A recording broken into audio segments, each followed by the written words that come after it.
All right, hey people. My name is Chris Lucas. Days, April 14th, 2025. I thought I'd do a video because I was just thinking about how it's really weird how every single Passover every year, no one brings up Daniel 9's prophecy. And I think part of the reason why no one hardly brings it up is because so many people associate it with end times and all this other stuff. But this entire prophecy is actually about the Passover, if you think about it. It culminates with Jesus being the Passover lamb. And I was thinking about how, important it probably is to, when we talk about the Passover and everything, to also bring up Daniel 9 every year. But, a lot of people are like, well, first thing they think about Antichrist because they've been brainwashed with all this dispensational nonsense that no one can seem to coherently explain whenever I have discussions with them and everything else. And I might actually bring that up because I did, before this video started, I was starting to go through old videos and transcripts and looking at what people had said to me when I had discussions with about 4 different dispensationalists or people with that are trying to throw Daniel 27, the 70th week, into the future, right? But one thing I thought I'd bring up was when we look at the whole entire Bible, the Bible's core theme is redemption through the Lamb. From Genesis to Daniel to the Gospels, the Passover isn't just a feast; it's the storyline, right? So it's like in Genesis 3:15, we have the seed that will crush the serpent. Isaiah 22, Isaac spared, but God will provide himself a lamb. Joseph, betrayed, exalted, brings salvation during a famine like Christ. Exodus, Passover instituted, blood of the lamb causes death to pass over, right? In which we see a prophecy, eventual prophecy about Messiah, right? Because in Daniel, what stops sacrifice and offering? Oh, it's the sacrifice of Jesus. So we see in Exodus, we see the same storyline. Passover instituted, blood of the lamb causes death to pass over. Israel's deliverance from Egypt equals Christ's deliverance from sin, right? Leviticus through Malachi, sacrificial system foreshadows Christ. Isaiah 53, the suffering servant, silent like a lamb. Zechariah 12:10, and they shall look upon me whom they have pierced. Daniel 9, the 70 weeks prophecy, points to the exact timing of Christ's death. In the middle of the final week, he brings the Passover fulfillment. He causes sacrifice to cease or to come to a rest, not by temple destruction, but by rendering it obsolete through his death and sacrifice, right? When you look at also the Gospels, John the Baptist, behold the Lamb of God. Jesus, this is my blood of the covenant, crucified on the Passover, buried before unleavened bread, rose on, well, I won't say rose on first fruits. You can argue he might have, but at least presented himself on first fruits, right? I know there's some debate whether he rose on Sabbath or he rose just the second it ended, right? But anyway, so when we look at Daniel, the 70-week prophecy, it says 70 weeks are decreed for your people and your holy city to finish the transgression, to put an end to sin, to atone for iniquity, to bring in everlasting righteousness, to seal both the vision and the prophet, and to anoint the most holy. Well, it should be the most holy. You know what? Let me get my translation because I actually hate reading other people's translations. There's always a word that I don't like. So 70 Shavuim, which just means sevens of years, are decreed upon your people and upon your holy city to finish the transgression, to seal up sins, to atone for iniquity, and to bring in everlasting righteousness, to seal up the vision and prophecy, and to anoint the most holy.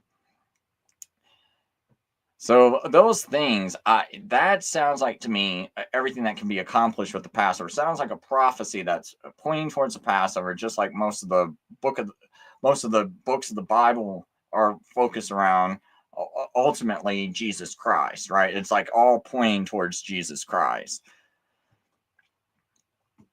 and and to me that's like the whole prophecy, especially when you get down here. This is all pointing to a time leading up to what? The 70th week.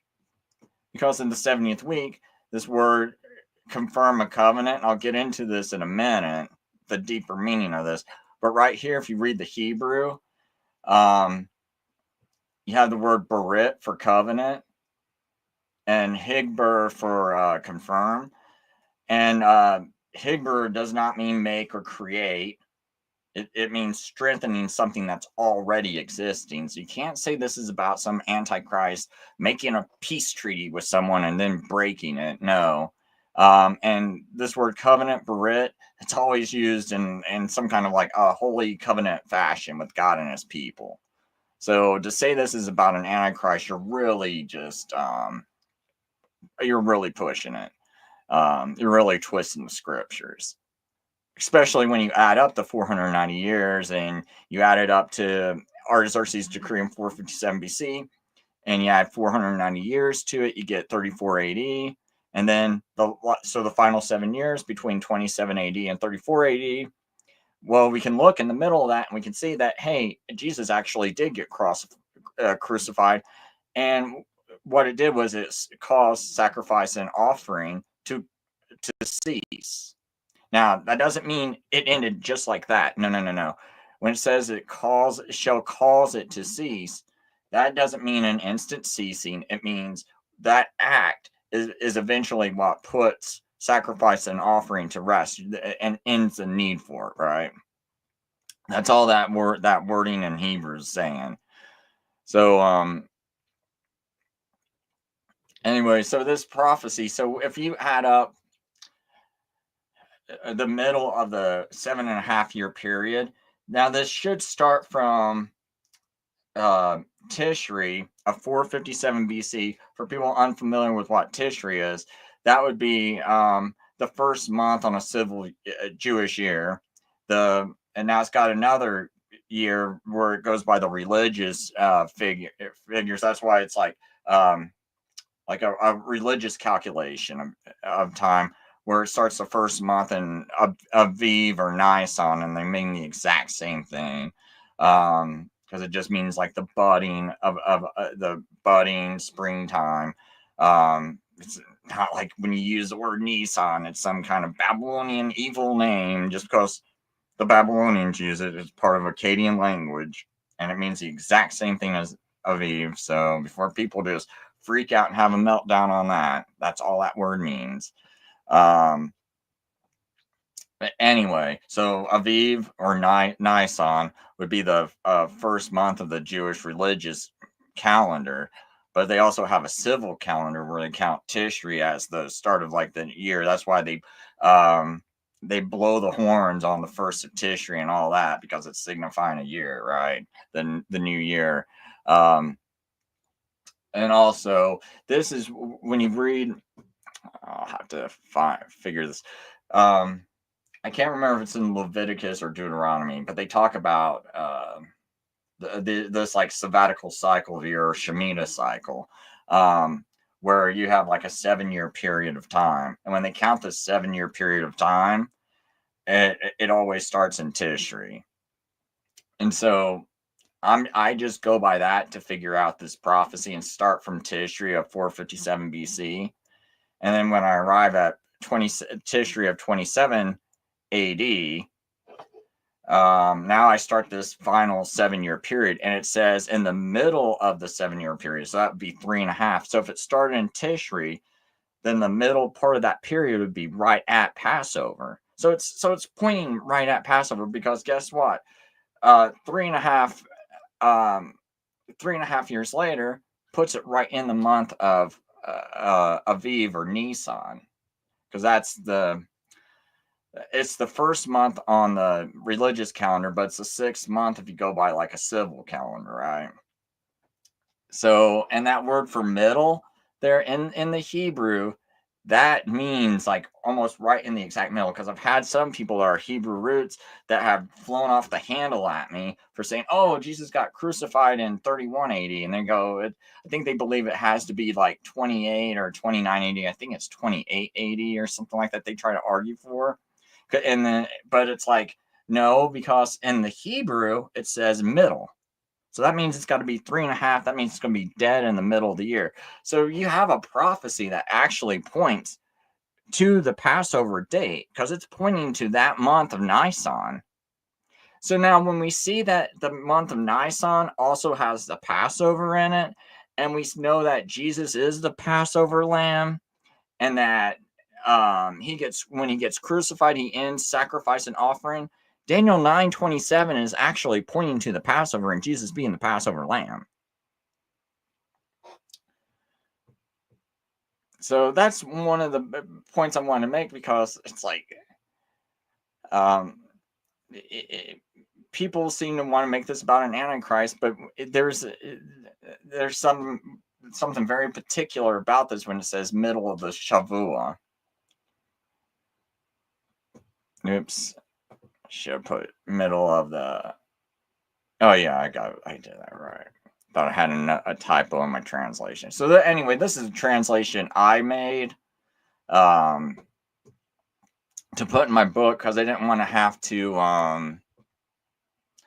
I guess I didn't have to look for copyright and all this other stuff and deal with that. So I just decided to make a translation just for my book, just for Daniel chapter 9. So that's basically what you're seeing up on the screen is my translation. I don't think there's anything that I know that's wrong with it. I need to have a couple more people look over it. But so far, I haven't had someone go, "Oh man, this Hebrew word should have been this or that." And this is probably easier to even teach because when you look at this, you look at verse 25, and it really kind of makes some things very clear. And you shall know and understand that from the going forth of the word to restore and build Jerusalem or Jerusalem till Mashiach, which is the Messiah, Nagid. So in the Hebrew, it would just have Mashiach, Nagid right next to each other. And it's just and if you're translating that to English, to say Messiah the leader, or Messiah the ruler, or it's like that's what you would kind of like naturally say in English, but in the Hebrew, just put those words side by side. And like I said, Nagid normally means anointed leader throughout most of the Bible. I can go look up in Strong's. In fact, let me just go look at Strong's right now so I can show people what I mean by this. So Daniel 9 interlinear. Let me get Daniel 9:25.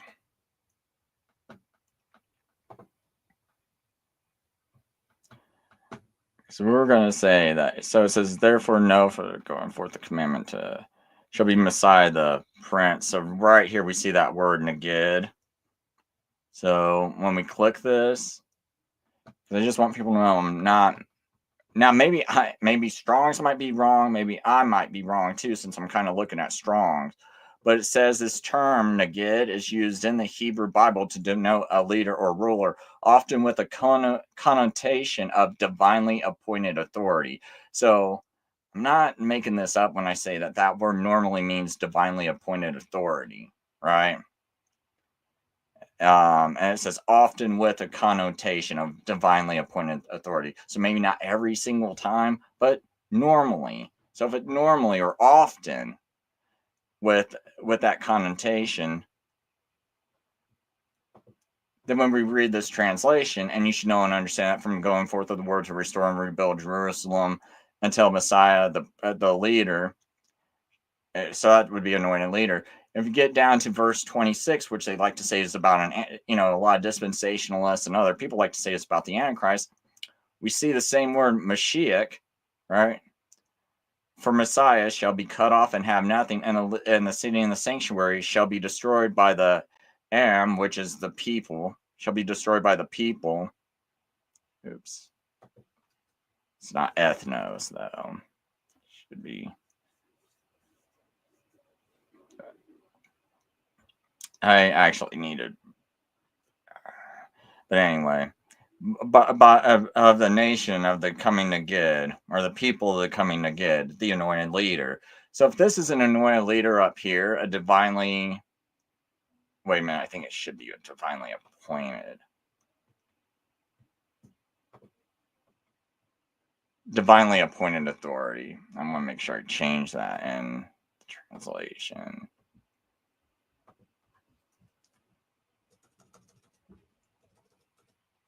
Divinely appointed authority.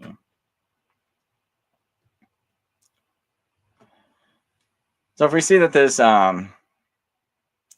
Negid is a divinely appointed authority up here, and we only see the Negid mentioned up here, I don't think there's no reason not to think this is not the same Negid, even when it says the coming Negid. Well, who's the coming Negid up here? Oh, it's the Messiah, because you're saying that. Know therefore and understand that from the going forth of the word to restore and build Jerusalem until Messiah, Negid, is 7 Shavuim, and 62 Shavuim, right? So it's talking about this Messiah that's going to come after 483 years. So who would be this coming Negid? Oh, it's got to be referring to this same coming Negid we see in verse 25. So that's why I say this whole thing is obviously about the coming Messiah, the coming leader. So it says, the people of that coming leader are going to be the ones that destroy the city and the sanctuary. And we can easily say, and I know there might be some arguments against that, but we can see how in the Hebrew that it would make sense, and also makes sense with what we see that went on in Jerusalem. One thing I should probably bring up is I did write this thing a while back about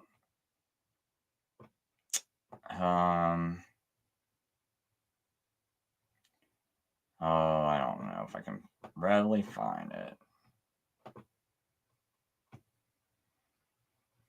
Sorry, I'm kind of looking for a document I made for Matthew 24, because there is something important I'd like to bring up in it.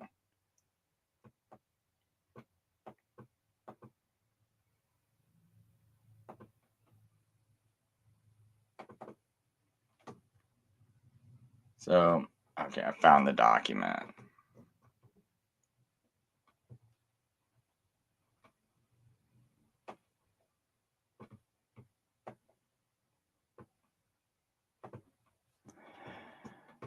So this is something I wrote on Matthew 24.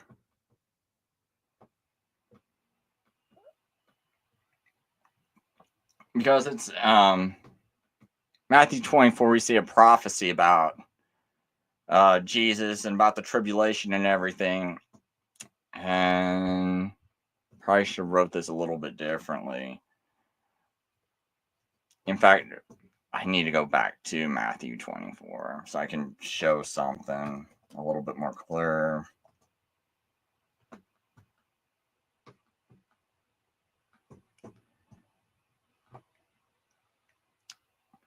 This was fulfilled, but I just want to read it. Oops, I didn't mean to write fulfilled. No wonder I can't find what I need.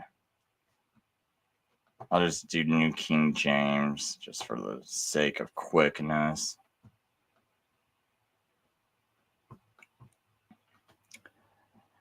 So it says, then Jesus went out and departed from the temple. His disciples came up to him to show him the buildings of the temple. And Jesus said to him, do you not see all these things? Surely I say to you, not one stone shall be left upon another that shall not be thrown down. So that's similar to what we see in the language in the Daniel 9:26, because it says, and the city and the sanctuary shall be destroyed by the people of the coming prince, right? So Jesus is that coming prince. The signs of the times and the end of the age. Now as he sat on the Mount of Olives, the disciples came to him privately, saying, "Tell us, when will these things be, and what will be the sign of your coming and the end of the age?" And people, be careful when it says, coming and second coming of God, of Jesus, and the coming of the Lord, because coming of the Lord is also what do you call that? Like judgment, right? And so I do think there is a second coming of Christ, but I think you got to be careful about when a passage is talking about the coming of the Lord and judgment, and the coming of Christ when you actually see him a second time. And I know that might be debatable, but it's something when I'm looking at the Hebrew and the Greek, and I'm studying like the Old Testament, I'm right now playing around with the concept that I think that there are two different things going on, especially in the New Testament. I think people a lot of times tie those two and make them the same exact thing, and they get themselves confused. And maybe I'm wrong about this. This is something new that I'm kind of like going over my head. But anyway, I just want to get past that and go on to this subject. So anyway, Jesus answered and said to them, "Take heed that no one deceives you. For many will come in my name, saying, I am the Christ, and will deceive many. And you will hear of wars and rumors of wars. See that you are troubled not, for all these things must come to pass, but the end is not yet. For nation will rise against nation, and kingdom against kingdom. There will be famines, pestilences, and earthquakes in various places. All these are the beginnings of sorrow. Then I will deliver you up to Then they will deliver you up to tribulation and kill you, and you will be hated by all nations for my name's sake.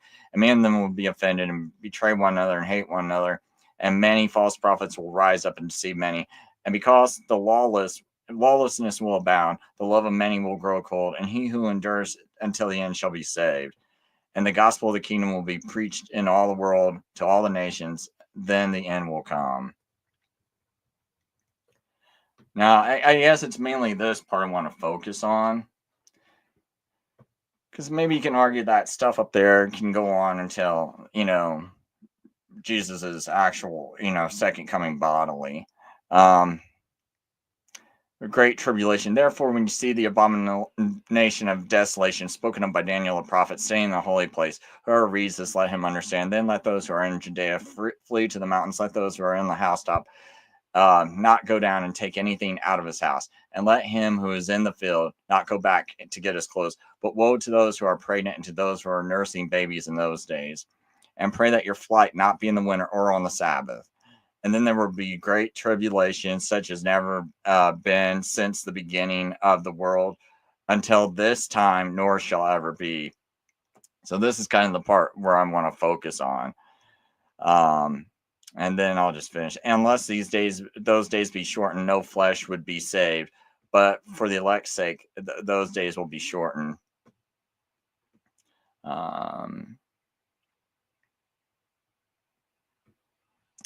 So is this wait a minute? This might not be the part I wanted to do. Then there will be great tribulation. I don't think this is the part I want to focus on.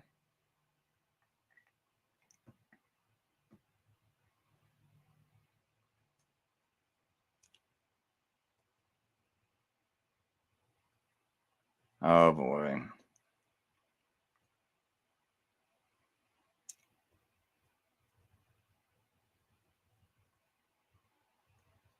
Sorry about this. Because I wanted to focus on until and now, but I can't find that phrase. Until.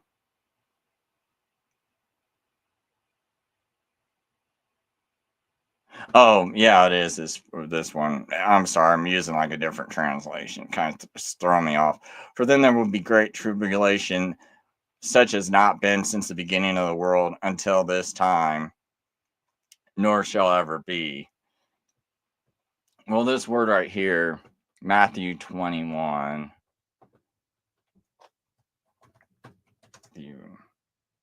24, 21. Oops, interlinear. just as quick side, well, not a very quick side note, but there will be for then tribulation such as not been from the beginning of this world until the now. No, not never. No, never, not shall be. Well, this whole phrase until the now, I believe this is like telling you definitely that this tribulation is going to be for those people. And so that's what this is going to be getting into, this one little part. I just want to read.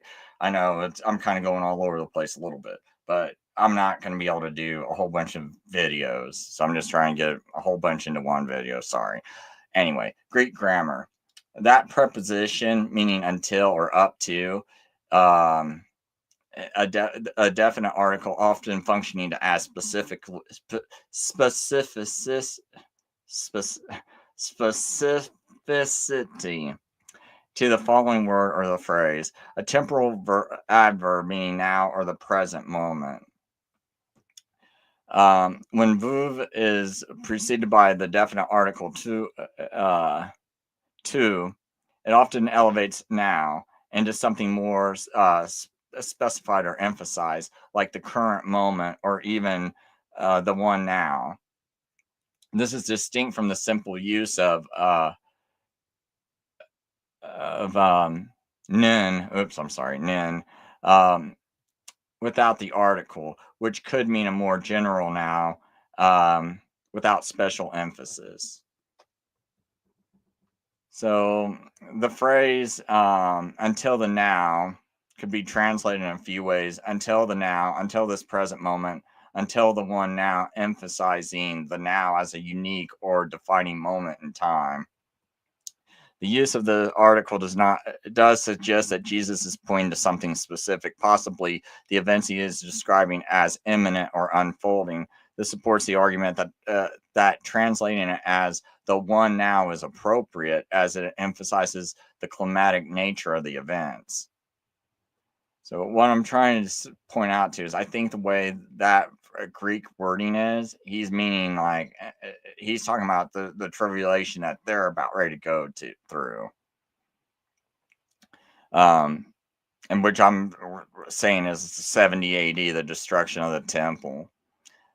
Implications for the interpretation: if until the one now is rendered, if that Greek wording is rendered as until the one now, it strengthens the case that Jesus is referring to a pivotal, definitive moment in history. This moment could encompass the events of their generation, the destruction of the temple in 70 AD, a theological climax. Jesus could also be signaling that these events mark a transition in God's redemptive timeline, moving from the old covenant centered on the temple to a new covenant through him. This interpretation aligns well with the ideal Jesus is identifying the now as the generation he's addressing and the specific events tied to it. Theological weight of the one now. By using the article, Jesus might be emphasizing the singular importance of this now as not just another moment in history, but the defining moment. The tribulation is unparalleled until this one now, emphasizing that this is a period, that this period is the climatic fulfillment of judgment tied to Israel's rejection of the Messiah. The one now could signify a turning point in human history where the old covenant ends and the new covenant takes full effect. So translating that Greek phrase as until the one now is grammatically accurate and adds a theological depth to the passage. The definite article highlights the now as unique, defining moment, possibly referring to the events of that generation, like the destruction of the temple, as well as their theological significance in the broader redemptive plan. This emphasizes both immediacy and the importance of the moment Jesus is describing. Now, I got some Greek that's going to back up that interpretation too.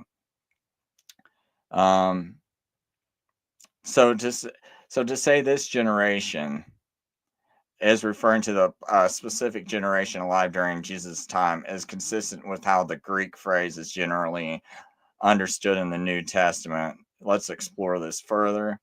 The Greek phrase for this generation, the Greek phrase used, he genea, genea, which literally translates to this generation.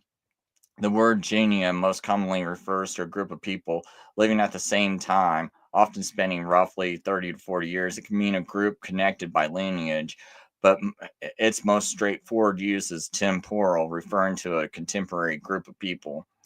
Um, the demonstrative pronoun this emphasizes immediacy, pointing directly to that group Jesus was addressing.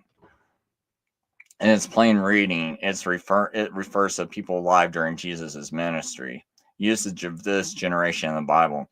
The phrase this generation consistently refers to the people Jesus is speaking to directly. Here are a few examples. Matthew 11:16.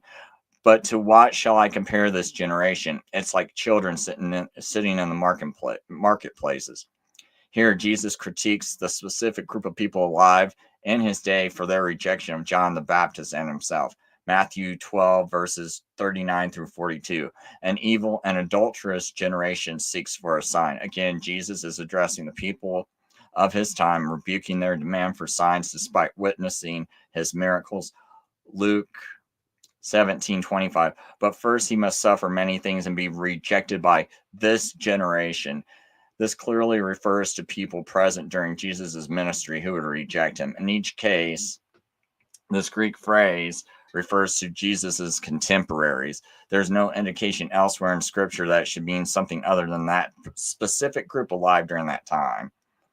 So, does this generation ever have a broader or symbolic meaning? Some argue that this generation, in passages like Matthew 24:34, this generation will not pass away until these things take place, could have a broader or symbolic meaning, such as. So, I guess I should have read up. I forgot that it was in Matthew 24:34 where he says, this generation. Anyway, referring to a type of people, the rebellious or unbelieving people throughout history, referring to a future generation alive during the end times. However, these interpretations are not supported by the plain meaning of the Greek. The consistent usage of this Greek phrase, which I don't know how to pronounce that Greek properly, elsewhere in Scripture suggests that it refers to the literal contemporary audience and Jesus was addressing. So, how long is a generation? The Bible generally supports the idea that a generation is about 30 to 40 years. In Numbers 32:13, the Lord's anger was kindled against Israel, and he made them wander in the wilderness for 40 years until all the generation that had done evil in the sight of the Lord was gone. So, here, a generation is tied to a 40-year period. In historical context, a generation is also often measured by the average lifespan or the time between the birth of the parents and their children, which in the ancient world ranged from 30 to 40 years. But for me, I'm going to go ahead and say a generation is a 40-year period just based on Numbers 32:13. So that's kind of why I say 40 years, right? So this aligns with the approximate timeline from Jesus's prophecy, which was around 3080. I say 3180 to the destruction of Jerusalem in 7080. So there we see if he gave this prophecy in 3180, some might argue 3080, we see 40 years in that generation did see the tribulation. So Jesus prophesied correctly.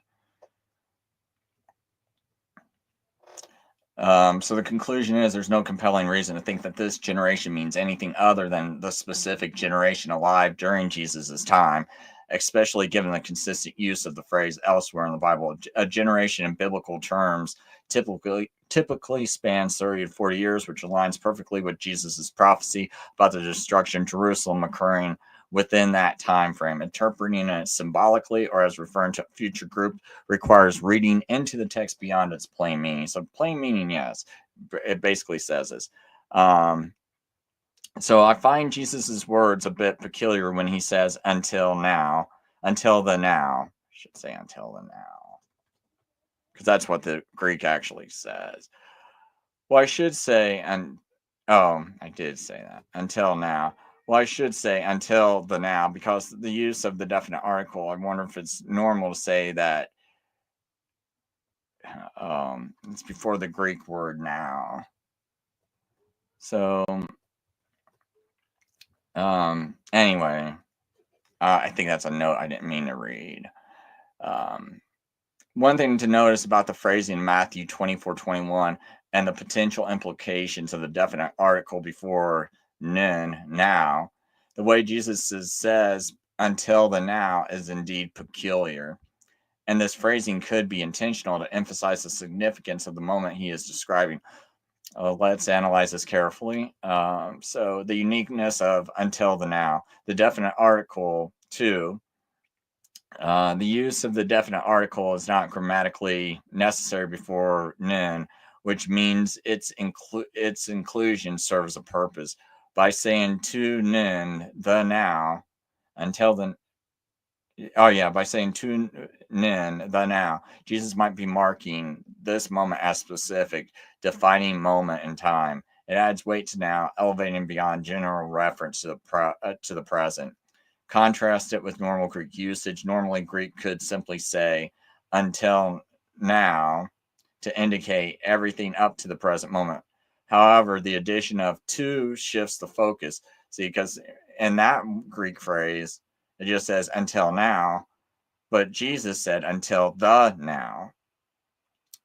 However, this addition of the or to shifts the focus. It suggests that the now is more than a generic moment. It's the pivotal moment Jesus is pointing to in history. So that's kind of why I'm saying it's a little odd that he's adding that definite article there. Context and meaning, the great tribulation in their lifetime. Jesus says, for then there will be great tribulation, such as not been from the beginning of the world until the now, no, never will be. So to me, when I'm reading this, he's like, until the now, meaning you're going to see that now, this in this point of history, until the now, and never will be. So it's not saying like, because most people, when they were reading that, they're not seeing this word the definite article. They just see until now, and it sounds more generic. But when you look at the Greek, it's until the now. So it sounds almost like he's saying you will see the tribulation, and this current moment.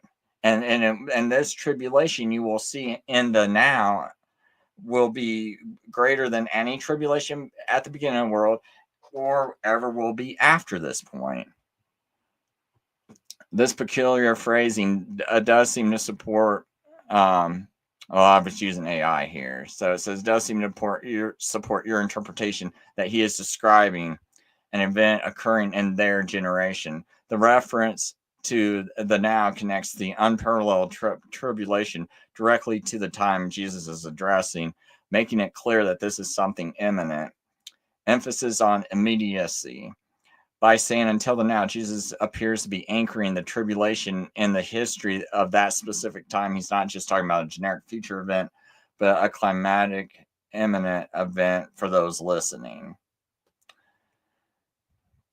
So, comparing alternative phrasings, Jesus could have used a simpler, more straightforward phrasing like, there will be a tribulation unlike anything in history or ever again. Nothing like it has been seen in the past or ever will be seen. So, why would he say until the now? Why does he insert that? That's what I'm trying to drive at by pointing out there's a couple of different ways he could have said this. If he's just talking about a great tribulation that's going to happen sometime in the future, sometime 2,000 years in the future, or, we just don't know when it's going to be. He could have used different phrasing like these two sentences. These would have been clear ways to express a general idea. The way Jesus phrases it, until the now, suggests intentionality. He seems to emphasize their specific moment in history. See, that's the key here. He's seeming to specify their specific moment in history, or emphasize their specific moment in history, right?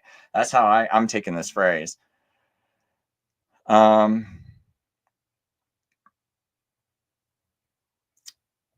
I don't want to read that because I think that's just kind of rehashing what I've already said. But I do actually have Greek wording from other Greek books to back this up.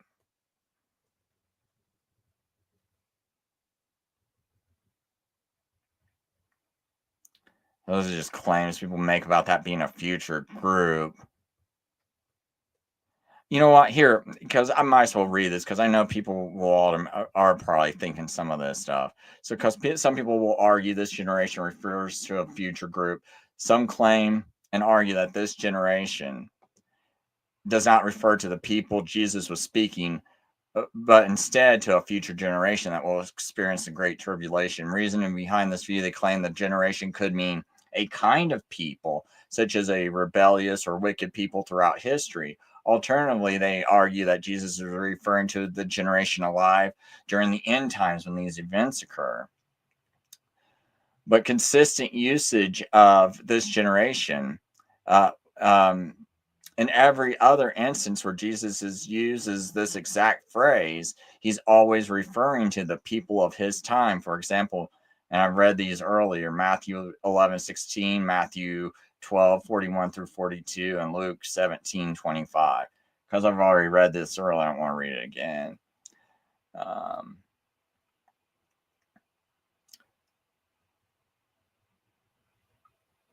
So some people will say these events are too catastrophic to be historical. Some claim and argue these events described in Matthew 24 through 20 in Matthew 24, 21 through 22, such as not been from the beginning of the world until the now, no, and never will be, are too extreme. I think I want to fix that. Are too extreme to refer to the destruction of Jerusalem and must instead describe a future global event during the end times. So my response would be hyperbolic language in scripture. The Bible often uses hyperbolic language to describe significant events. For example, Exodus 11:6 describes the plagues of Egypt as a cry as there has never been nor ever will be again. Right? So those plagues in Egypt were already described as a cry, such as has never been nor ever will be again. So it's not like that God hasn't used this sort of language before. Joel 2:2 describes the locust invasion as a day of darkness. There has never been anything like it, nor ever will be again. Well, some will say, like when it later talks about the sun becoming dark, that, oh my gosh, God must have lied because you said in Joel that this day of darkness, there's never been one like it, nor there will never be like it again. But we know if God takes out the sun, it'd probably be pretty dark, wouldn't it? It'd probably be darker than this locust invasion, all right? You got to be careful about that. You can't say, "Oh God, you lied." Now you got another one. It's just that this kind of language has been used before, so you just got to be careful of it. These examples show that language like unparalleled can be used to describe local or specific events without requiring a global context. So the severity of AD 70, the destruction of Jerusalem in AD 70 was catastrophic. Over 1 million Jews were killed, according to Josephus. The temple, the center of Jewish worship, was completely destroyed. Survivors were enslaved, and Judaism's sacrificial system came to an end, and still at an end today. For the Jewish people, this was an event unparalleled in their history, right? Because you think about this, 2,000 years, there still is no temple restored or anything. So this was unparalleled in their history, and it's still unparalleled. Context of the discourse, Jesus was responding to the disciples' question about the destruction of the temple, right? Because remember, they asked him initially about that temple. And he was responding to their question when he started going into all this. So you got to really keep that in mind too. What question was he talking about? Was his disciples asking about the end time, or were they talking about that temple? So you're really making a great leap if you want to say this is like some sort of end times event 2,000 years from that moment. So the counter argument, until the now, is figurative. Some may argue that the phrase until the now is figurative, representing a broader span of history rather than a literal immediate time frame. The grammatic specificity, the use of the definite article, which I already kind of went into all this. Yes, I'm not going to really go into it again.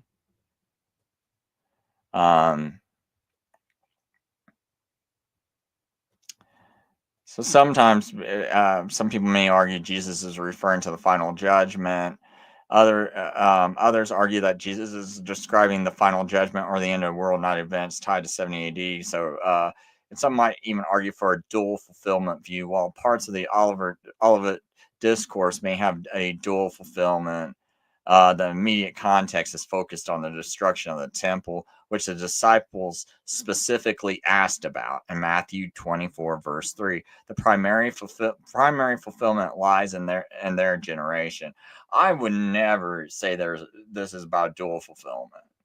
I'm all about like what can you 100%, like, do you 100% bet your soul that that's definitely a dual fulfillment? No, it's like we know the language in there at least points to that generation, so that's the only fulfillment I'm gonna focus on.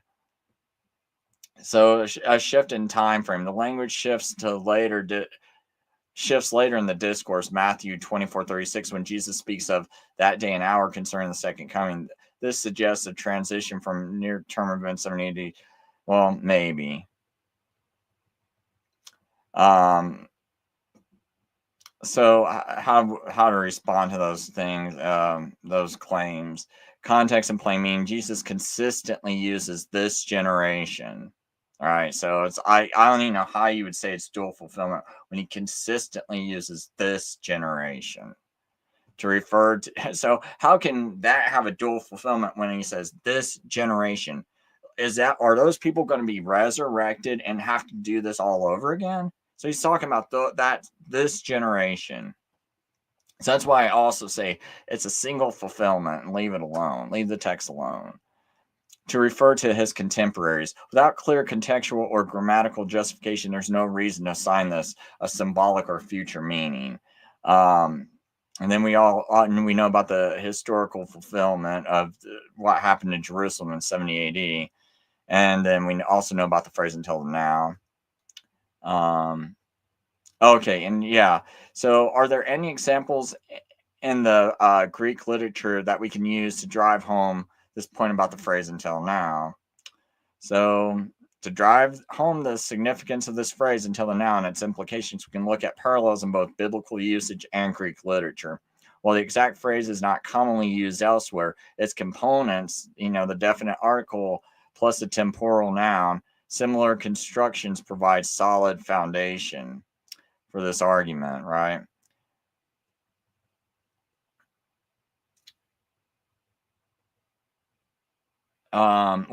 So here's some examples without the definite article, right? My father is working until now, and I am working, meaning God's describing continuous work leading up to the current moment. So the difference is the absence of the definite article makes this a general reference to the present time rather than a marked climatic period. And, John 16:24, until now. So again, we don't have the now, we just have until now. You have asked until now. You have asked nothing in my name, meaning the disciples' lack of practice in praying in Jesus' name up until that point in time. Again, absence of definitive article, right? So with the definite article, I'm gonna kind of skip this just to kind of quicken everything up.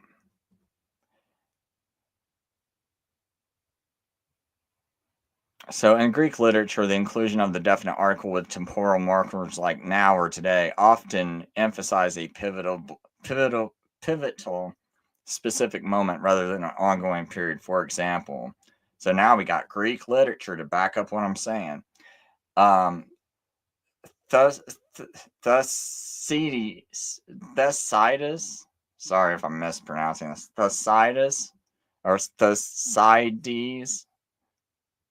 Sorry about that. History of the Peloponnesian War, 1.22, until the now. So now we see that phrase, until the now. the Athenians have been undefeated. See, that's the same exact wording that's in Matthew, right? So the analysis, the definite article emphasizes the now as a crucial turning point in the narrative, signaling a shift in the Athenians' fortunes. So Sophocles, um, Oedipus Rex. Sorry, I don't know these Greek wordings. Until the now, I did not know the truth. Analysis. The phrase signals the exact moment of his realization, marking a transition from ignorance to knowledge. So we can see that when this phrase until the now, it means current moment.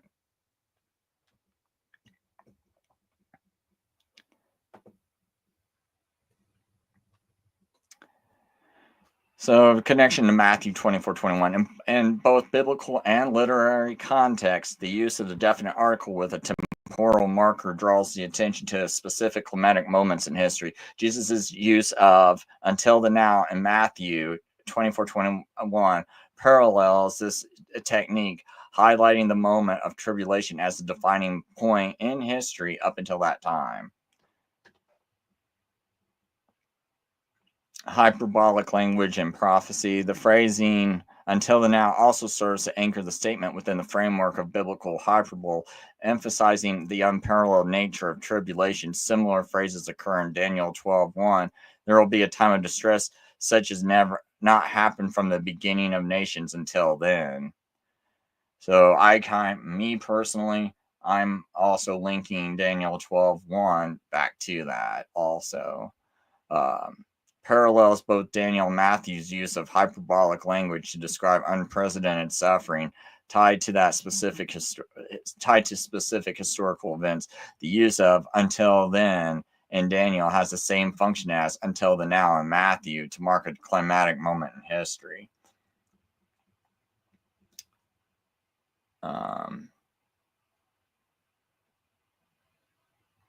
In scripture, pivotal moments are often described with temporal markers that emphasize their significance in God's redemptive plan. Galatians 4:4. When the fullness of time had come, Paul uses time language to emphasize Jesus' incarnation as a pivotal, pivotal event in history. The kingdom of heaven has suffered violence until now.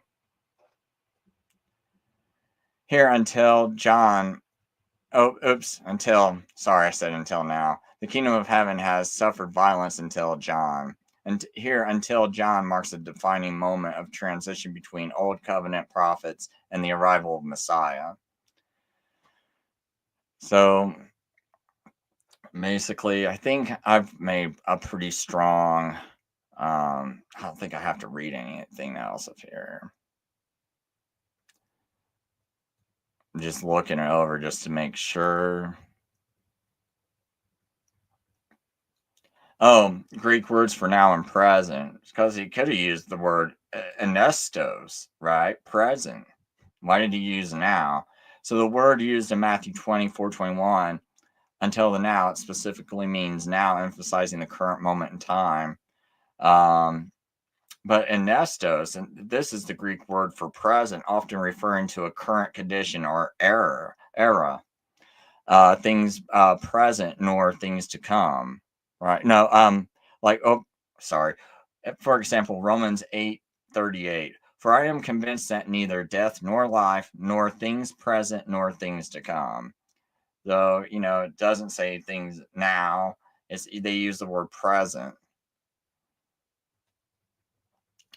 A broader sense of present circumstances or current age, or you can use tote. I think that's how you pronounce it. Sorry if I'm mispronouncing it. This word means then and is often used to refer to a specific past or future time in relation to a sequence of events.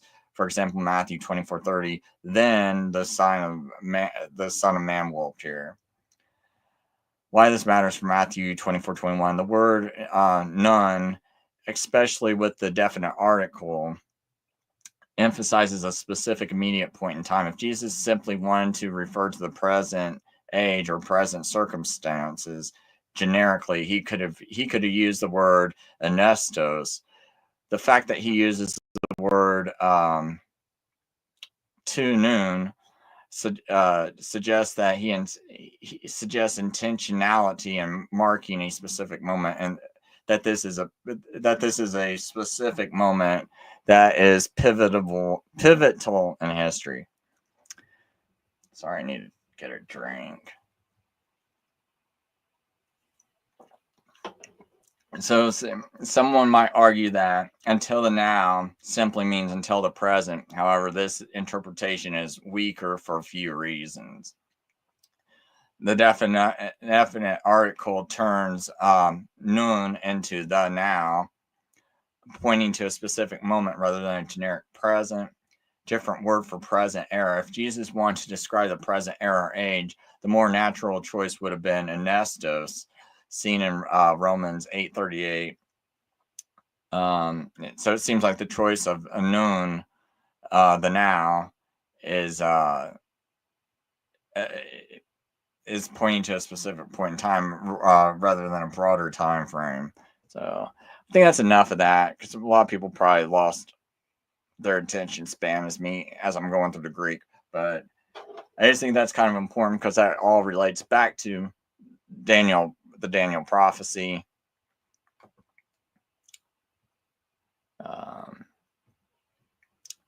So when I'm reading this and I'm seeing that in verse 25, or verse 26, talks about the city and sanctuary shall be destroyed. I'm saying that that's linking up with the Matthew 24. And here's the whole thing.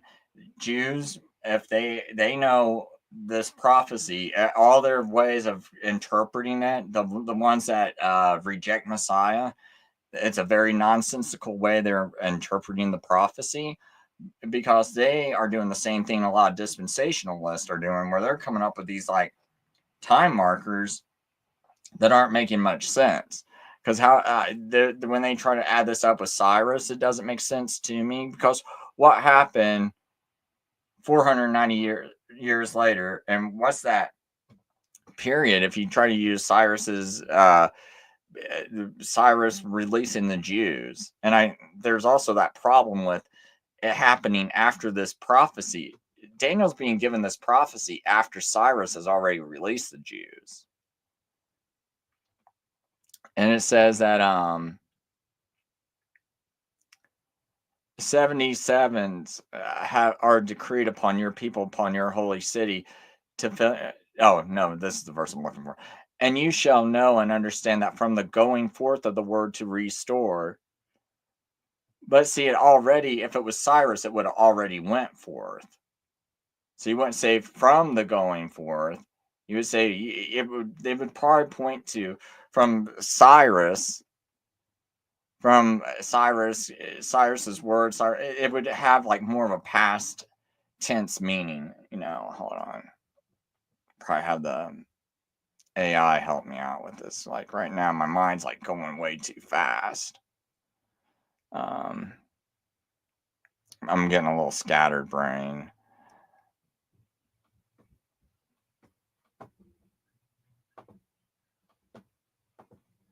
Let me kind of bring up something.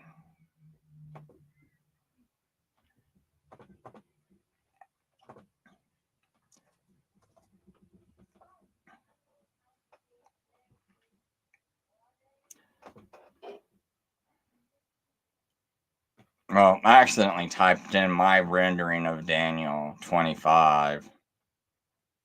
As you can see, when I put it into the computer, it says my rendering is actually solid. Brings out some critical nuances that are often lost in traditional translations. But I've entered this whole thing to the AI. AI seemed to have no problem with how I was translating it. But I'm going to ask it about this phrase in particular. I think there's a better way of saying this in Hebrew. Well,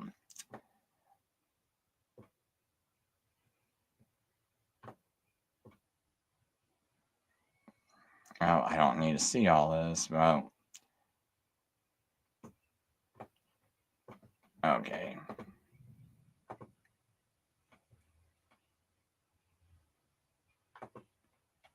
My argument is that this phrase right here, if it was talking about Cyrus's decree, they would have phrased it a little bit differently since Cyrus already gave his decree or his word. And so I'm wondering how would it be phrased if this was talking about Cyrus's decree, which already had happened.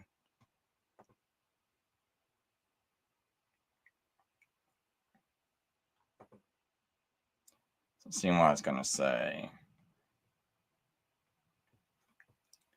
Says, excellent point, Chris. You're honing in on a crucial linguistic and logical detail that undermines the Cyrus theory and the starting point for the 70 weeks prophecy. So, key phrase, I'm just seeing what it says. This phrase is forward looking. It anticipates an event yet to happen. That's especially significant given the Hebrew word zit or tzit is a qual infinitive construct, usually denoting a future or imminent issuing of a word, command, or message, not something that has already went out in the past. Why this cannot be referring to Cyrus's decree. Daniel 9 is written during Darius the Mede or early Persian reign, possibly just after Babylonians' fall. Cyrus's decree to rebuild the temple was already well known and already issued, Ezra 1 verses 1 through 4. If Gabriel meant to refer to that known decree, the text would logically use past language like from the going forth of the word that Cyrus gave, or more directly, from the word that came from the mouth of Cyrus. If Cyrus were the marker, Gabriel could have said from the decree of Cyrus. See, that's the whole thing too. Why be vague about it? Why not just say from Cyrus's decree? Daniel never attributes the prophecy to Cyrus's action. If Cyrus were the marker, Gabriel could have said from the decree of Cyrus to build the house of God, like Ezra 1 verse 1 or 2 Chronicles 36 22 through 23. But instead, the phrase is intentionally vague and prophetically anticipatory.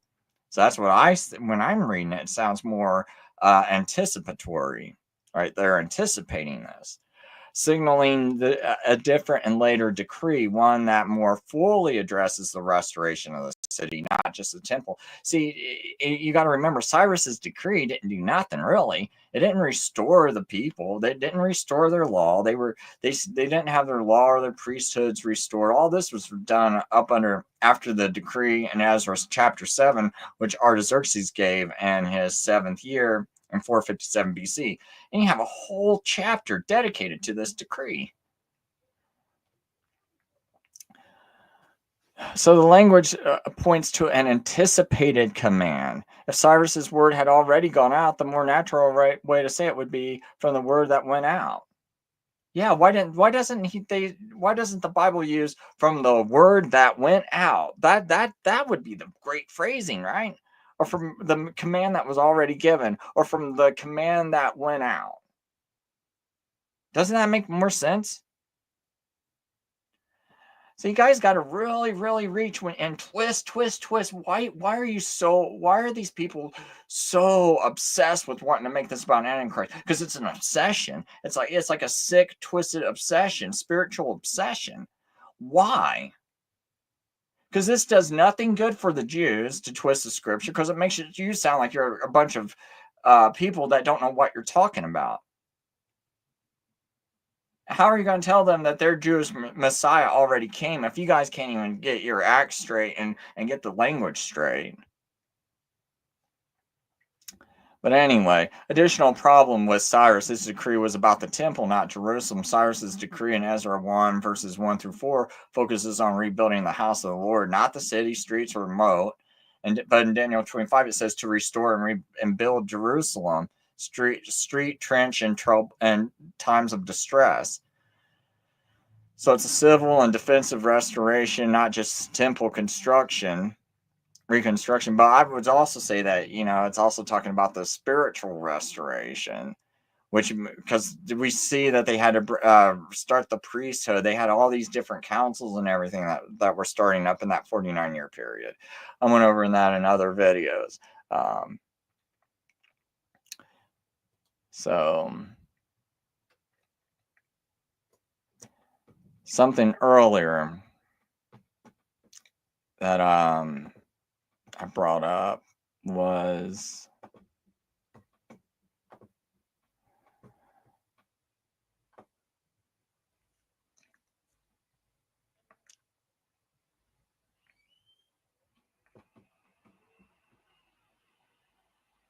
oops, not this part.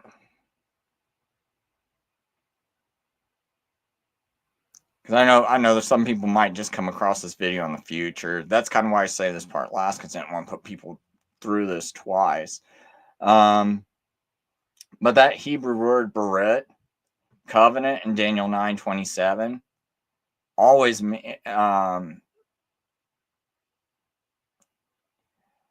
okay, so it always means covenant, but not just any agreement. It's a sacred, solemn, binding agreement, usually between God and man. You know what? I'm going to pull up the interlinear and see what Strong says when we pull that up. Because, surely these people would use Strong's, when they're doing this prophecy and bother to look at it, right? You just wouldn't just argue and not look at this stuff. As you make up all this stuff you make up. So we see the word beret and Strong's, right? We can see it right here. So let's just see what it says when it talks about the usage. So the term berith is primarily used to denote a covenant, which is a solemn agreement or a contract between two parties. In the biblical context, it often refers to the divine covenants established by God. So, why didn't you think about this when you came up with your futurist nonsense, right? Like, just kind of, give Strong's like a brief look, look at the usage, spend 5 seconds, because you claim to be so dedicated. Oh, I care so much about the scripture. Okay, so you care so much, so you're definitely not going to want to twist it, right? And you're already coming up with something where you can't even defend your calendar. I'm going to go ahead and go into that, because I kind of forgot that before I started this video, I went into transcripts of old debates I had, and I want to show something. But I'll make this point real quick. The term berith is primarily used to denote a covenant, which is a solemn agreement contract between two parties. In the biblical context, it often refers to divine covenants established by God with humanity, such as the covenants with Noah, Abraham, Moses, and David. These covenants are foundational to the narrative principles of the Bible, representing God's promises and the required human response. So now when it's talking about covenants and says all this other stuff, it's basically talking about the word covenant, but not this exact word berith. So kind of be a little bit careful with Strong's right there. But just for the sake of this video, I'm going to click on berith. And every time you look at this, you're going to see that all these examples, you could argue this is between God and people. All this. Every time that specific word berith is used, every time. I mean, this is just me just going to numbers. I have yet to see a real good argument where you could say, oh, yeah, it's used for an Antichrist. An Antichrist can do this. No, it'd be completely different. It'd be different wording. It would not be this word. Not the word berith. I actually might have even had the AI say that earlier.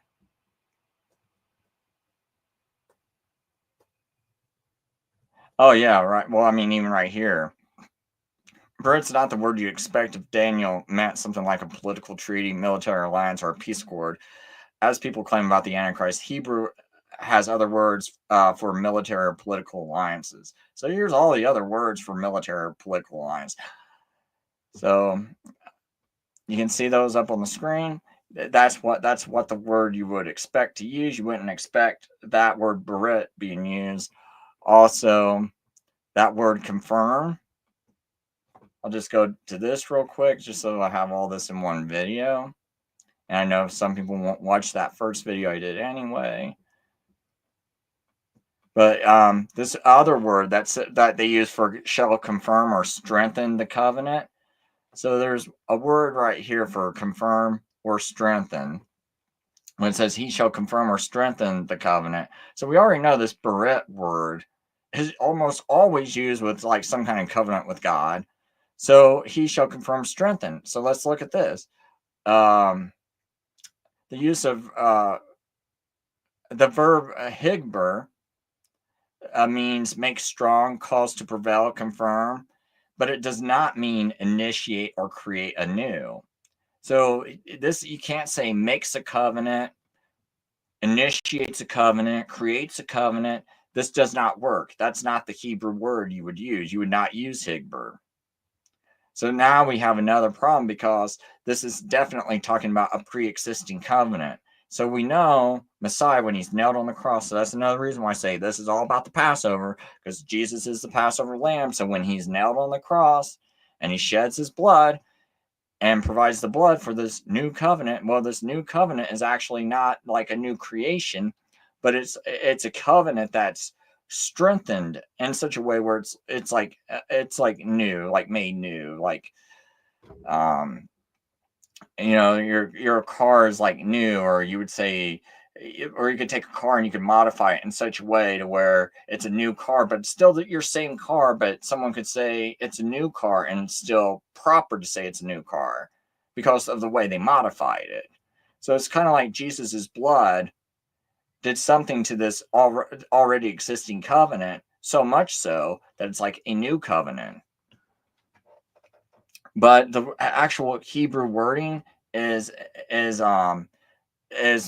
like making strong or strengthening, confirming in that sort of sense. And that's an already existing covenant. So there's nothing new being created here. So all these people try and say, oh, this is about an Antichrist making a peace treaty. Can't be. The word make isn't even in there. So I'm going to get to another part of my video where I ran some transcripts prior to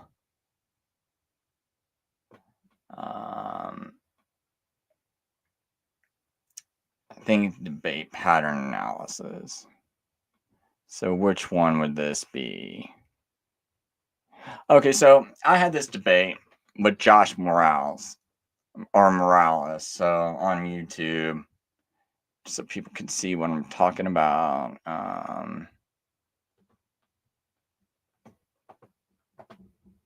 Oops.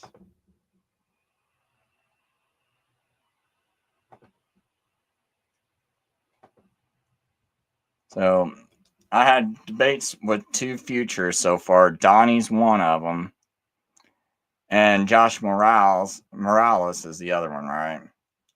So in this debate, which is up here at the top, I took and ran the transcript so I don't have to watch the whole video through the AI. You know what? Maybe I should go to the other debate analysis. I'll go back. I already got this one up on the screen, so I'll kind of work backwards. So it says you're absolutely. So I said it seems like Josh Morales also did the same thing in his debate that Donnie Budinsky and Aaron, aka Underground Publishing, did in my debate discussions. So both Donnie and Aaron from Underground Publishing. Now Donnie runs a ministry called Standing for Truth Ministries. I did a debate with him. I also had Aaron from Underground Publishing on my show for almost 3 hours, and so I put those debates within the AI and had not those. Well, my debate with Donnie and my discussion with Aaron into the AI to see what it talked about. And I said, it seems like Josh did the same thing that these two people did. And it goes, yes, you're absolutely right. Josh Morales followed the same pattern that both Donnie Budinsky and Aaron, aka Underground Publishing, did in your previous debates. Here's a breakdown of the reoccurring issue that you're identifying. So I keep saying that these futurists do not establish or substantiate their arguments for when they start the prophecy and all that stuff, right? So here we go. It says, same pattern repeated, fails to establish a coherent start date for the prophecy. You directly ask Josh where he starts the 70 weeks, Daniel 9:24 through 27, especially the first 7 weeks. At first, Josh mentioned the decree of Artaxerxes in 444 BC, which is a common dispensationalist position. However, he admitted he wasn't fixed on the exact dates and focused more on general patterns or signs, avoiding the actual math and calendar logic. So he says, I personally am not so fixated on specific dates.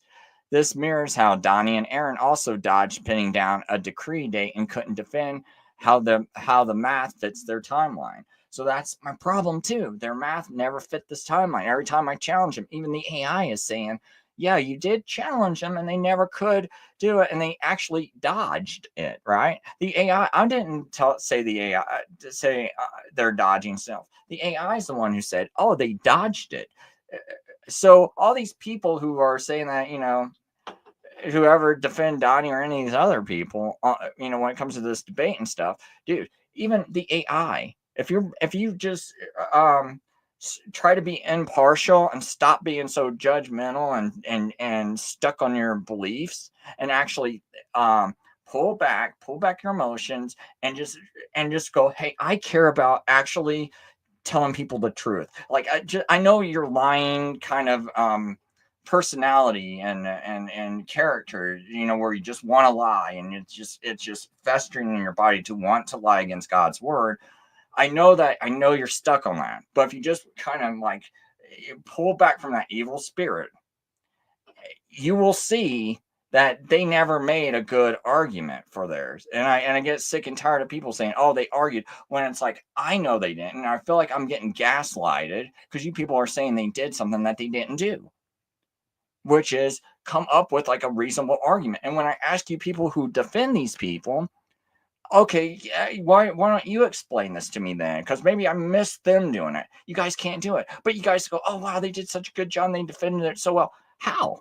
You guys can't even repeat how they defended it. And you know what? When I feed it into the AI can't find it either because they didn't do it. So you people are crazy. You're making things up in your head because you're so emotional. But see, right here's the problem. This quote right here by Josh, I personally am not so fixated on the specific dates. Then how do you know the prophecy was fulfilled? Because the prophecy gives dates. So if you don't know the dates, you don't even know if it's got fulfilled. So why would someone listen to you? Like, and this, Donnie did the same thing. Aaron did the same thing. Makes no sense to me. Make it make sense. If you guys think it makes sense, make it make sense to me. So let's read what else the AI said. Assumes a gap without textual justification. Like Donnie and Aaron, Josh splits the 70 weeks into 7 plus 62 weeks to Jesus, and then pauses the final 1 week for future Antichrist. He never explains how Daniel 9:24's list of things can be accomplished in the 70 weeks to finish the transgression, to make atonement, to bring in everlasting righteousness, can be delayed for thousands of years. You addressed it directly in your rebuttal. Did sin get put on pause too? So what I mean by that is, remember, it said to put an end to sins. You have 70 weeks. Well, if they had 70 weeks to put an end to sin, then did that get put on pause? So there was no sin between the 69th week till the 70th week. So this whole gap period, guys, guess what? There's no sin going on. So no one's going to hell this whole time period, according to the futurists. Or are they? Do they need Jesus? You guys don't even need Jesus. You're all going to heaven, according to the futurist, right? Because it does not make sense. And even the AI is saying this inconsistency is a major flaw with the future system that they all share. And again, one more time, This question right here fails to justify the 360-day prophetic year. Josh, like many other futurists, leaned on the ideal that Daniel's 483 years equals 173,880 days based on a 360-day year, right? So it actually equals more than that, but what they do is they do this funky math where they take, I can't remember how many days. It's like they'll take, what is it, 483 years. They'll times that by a 360-day prophetic year, and they'll get a total number of days.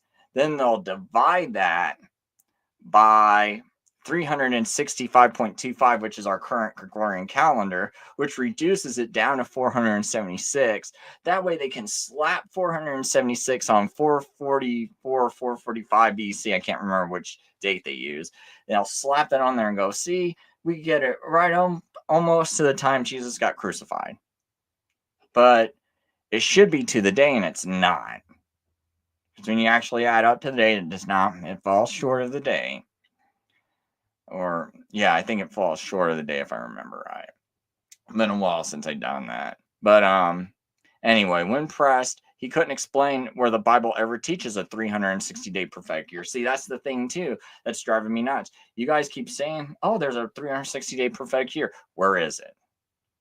And then he goes, well, we don't necessarily know which calendar they were using. Well, if you don't know which calendar they were using, how do you even know if this prophecy came true? Why don't you go figure that out first before declaring that this prophecy is about Antichrist and confusing people and being, and just teaching people falsely?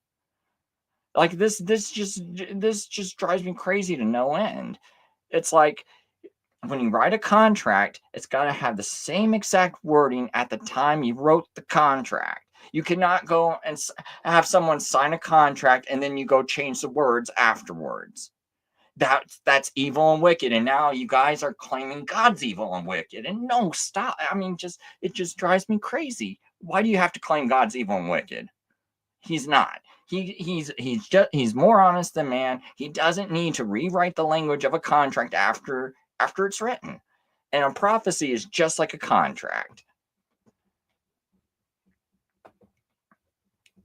So he treats he in Daniel 9:27 as the Antichrist without proving antecedent. Josh relies on assumptions. It's lowercase, he, not capital. So that's part of the stuff I had to deal with in this debate, because he's using a King James Bible and he's like, oh, it's lowercase he, it's not capital, so therefore it can't be Jesus. It can't be Messiah because Messiah is mentioned earlier. These are grammar-based assumptions without Hebrew justification, just like Donnie and Aaron use. It's same exact stuff. And this is repeated over and over again every single conversation I have with every single futurist. He completely ignored your point that the grammar follows the rules of the closest antecedent, which would naturally refer to Messiah the Prince in verse 26, not some unnamed future figure. Defers to broader themes instead of the text. All three opponents avoided staying rooted in Daniel 9:24 through 27 itself. Instead, Josh jumps from Revelation 13 and 8. Donnie uses Matthew 24 in Revelation. Aaron referenced church history and vague timelines. So he says, you nailed this in your opening. They just start at verse 27 and say Antichrist without showing how you get there from actual text. So that's part of what I said in my opening of the debate. I said they just start at verse 27 and they say it's Antichrist without showing how you get there from the actual text. And every single one of these people did it. They did not slowly walk you through this and show how you got there to Antichrist. They just started with verse 27, started jumping around to every single book. So, summary. It says, absolutely justified in saying Josh did the same thing like Donnie and Aaron. He couldn't explain where the 70 weeks start, avoided the math and the timing altogether, assumed a huge time gap without biblical support, relied on 360-day prophetic year myth, asserted the he in Daniel 9:27 as the Antichrist based on tradition, and the King James Bible having it in lowercase, failed to answer my grammatical and contextual arguments head on. Yeah, so that's what got frustrating with this. So I think I do the same with Oops.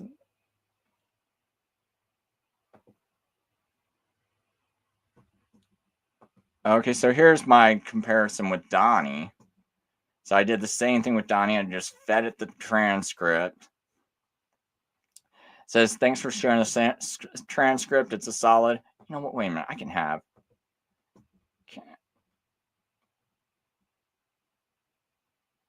Oh, I thought AI could read this, right?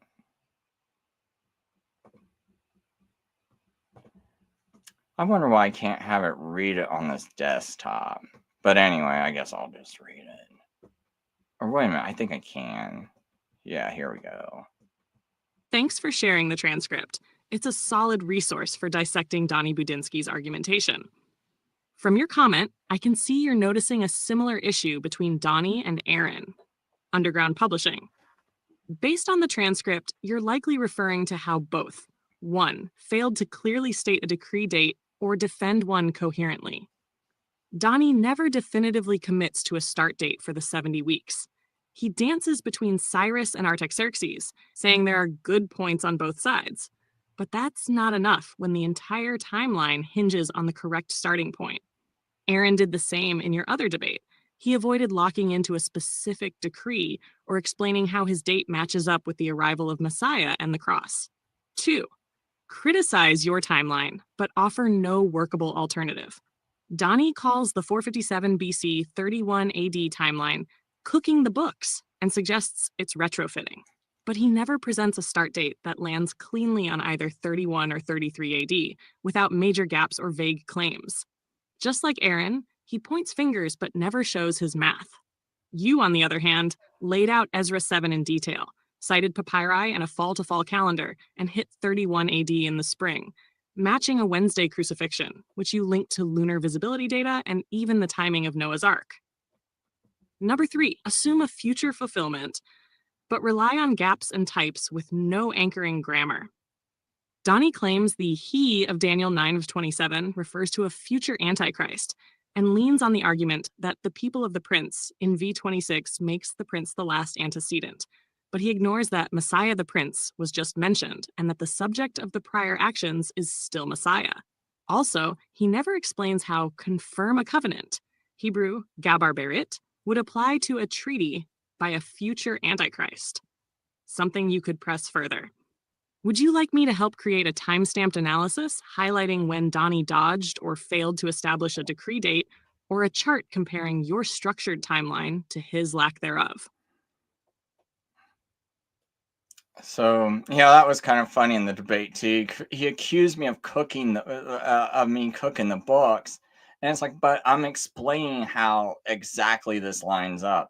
It's like, so where's your explanation? So what he did was and then later on when I tried to bring it up in my closing statement, he interrupts me because he didn't want that pointed out, and he knew that that point cooked him. But he wanted to argue and talk over me. But the thing is, this is why Donnie doesn't even want to debate me again, because I'm willing to debate Donnie again because I can make it more concise. Can make it even more concise than the one I did with Josh Morales, right?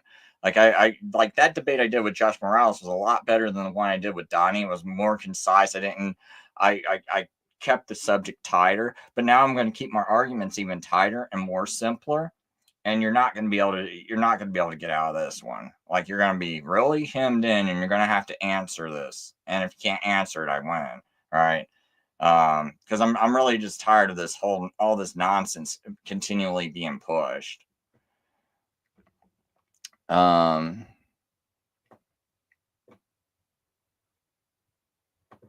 wonder if this other one's the one with Aaron.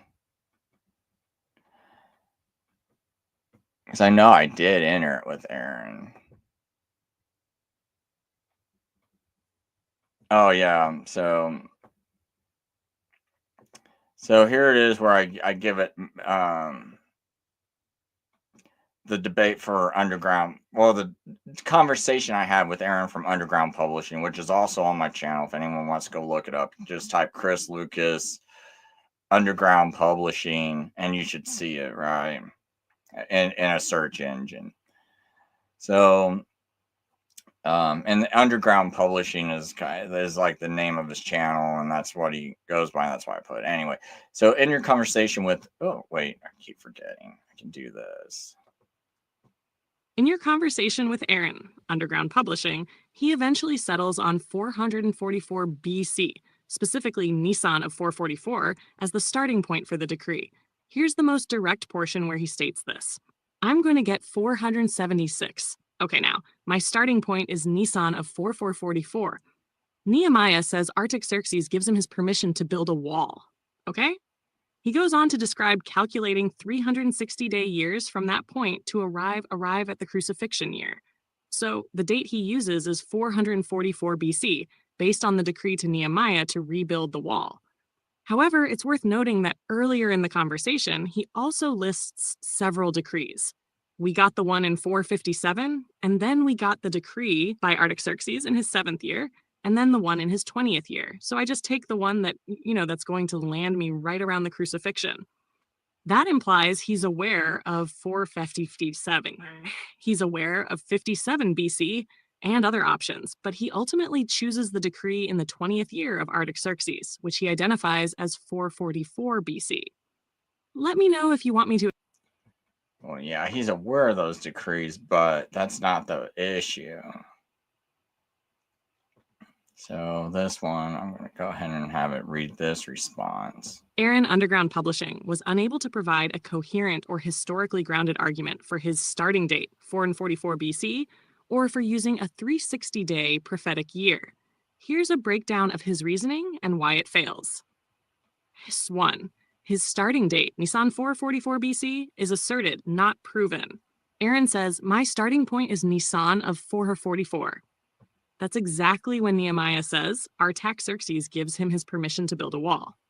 But he never provides historical documentation, such as Babylonian astronomical tablets, Elephantine papyri, Greek synchronizations, or Persian regnal dating methods to prove that 444 BC is the correct year. But I don't have an issue with that because I already know it should be close to not that. Primary sources. 2. He uses a 360-day prophetic year, the problem. but admits it's based on Revelation, not Daniel. Aaron admits he's retrofitting this back from Revelation. All I'm doing is taking John's count for a 7-year period, using 360-day years, and going, okay, if John is using that to represent the 70th week of Daniel, then why can't I make them all 360-day years? He even acknowledges, I realize working something from Revelation back into Daniel might seem like it's cheating. This undermines his whole case. He's not using Daniel's original Hebrew context. He's importing numbers from Revelation and redefining Daniel's units retroactively. 3. He ignores Genesis 1:14 and the Jewish lunisolar calendar. Aaron explicitly rejects the biblical definition of a year as given in Genesis 1:14 and admits he's not using the calendar tied to the feasts or sabbatical cycles. We're not using a lunar solar calendar. We're taking 7 Passovers out of it. We're not going by the feast. You're not taking anything out of it because the prophecy never uses the term years. It just says 77s. This is a key admission. He's applying a system foreign to both Daniel and Jewish tradition to reinterpret the timeline. 4. He appeals to apostolic authority without textual backing. Instead of showing scriptural or historical proof, Aaron appeals to the apostles receiving special revelation. I'm standing under the apostolic authority. I'm assuming that God gave special revelation to the apostles, and we're supposed to use that to interpret the Old Testament. Yet, no apostle ever claimed that Daniel's weeks are 360-day years, that a 476-year calculation from 444 BC leads to Jesus' death, or that Revelation redefines Daniel's calendar. Conclusion, your summary point. Aaron's case falls apart because he fails to prove 444 BC from historical evidence. Well, I got admits that evidence, he's importing the 360-day year from Revelation into Daniel, rejects the Genesis-based calendar Daniel would have used, ignores the Jewish feast and sabbatical structure central to the prophecy, and bases his entire calculation on assumptions and speculation, not scripture or archaeology. Now, see, I don't have a problem with the fails to prove 444 BC from historical evidence because I can already prove, 444, 445, right around then. I have no issue with that. The other things I do have an issue with, admits he's importing the 360-day year from Revelation into Daniel. You can't do that.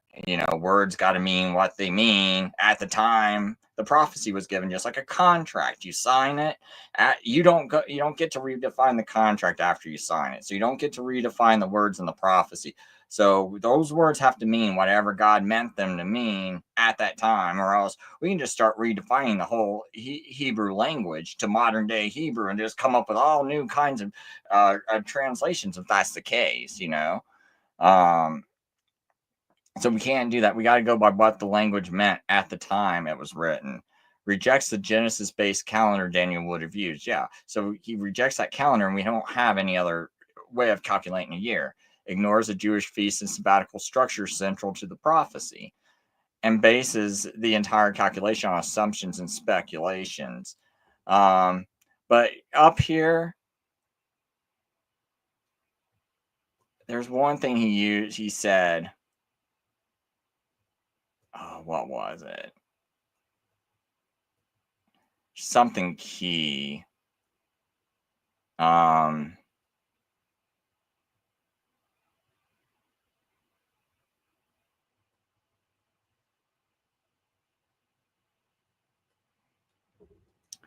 think it might be this sentence here where he says, "You're not taking anything out of it because the prophecy never uses the term years." Oh yeah. This was the point when that was being read. I wanted to make, because he was trying to argue that the Shavuim, the 70 Shavuim or 70 sevens, is not years. He goes, well, they never use the term years. Everywhere Shavuim is in Hebrew literature, it always means years or it means days. But no, a week of days, but it will say a Shavuim of Yamim, right? So Yamim mean the plural for days, a week of days, just like Daniel says in Daniel 10 Daniel chapter 10 verse 3. He was fasting for 3 weeks of days, 3 weeks of Yamim, or 3 Shavuim of Yamim, right? So the prophecy does use years, and it's natural. That's the only thing Shavuim ever means. So yeah, it does say sevens, but you can't go, well, you don't know what it was a 7 of. Well, we're like, to me that's even harder, because now you're saying it's a 7 of 360 a year. Where do you get that from? So I mean, he was because I said you're taking 7 Passovers out of it, and he says, well, we're not using a lunar solar calendar. Maybe he did say we admits to taking 7 Passovers out of it, but he says, but we're not going by the feast. You're just going by 360 a year, which is just crazy to me, because the whole definition of a year is given in Genesis 1:14. You have the sun. We know that during the year you're going to have 2 times when you have equal portions of light and dark, which is called the vernal equinox, right? Got one in spring, one in fall. So and we know we start the first Jewish religious month after the vernal equinox. So if that moon is occurring before that equinox happens, and that moon had started, and you saw a crescent moon before that equinox started, that moon has to be part of the previous year, right? You're not starting a new year, and then you don't start a new year until you have another moon, because it doesn't make sense for the same moon to be part of 2 years. So that's why you wait for that moon. So the first moon that starts after the vernal equinox, because that's the first moon within that new equinox, that's why you count that moon, and you wait till after that other moon has ran its course from the previous year, And then that's how you know it's the first month of the new year. It's just, this is just how ancient cultures have been doing it.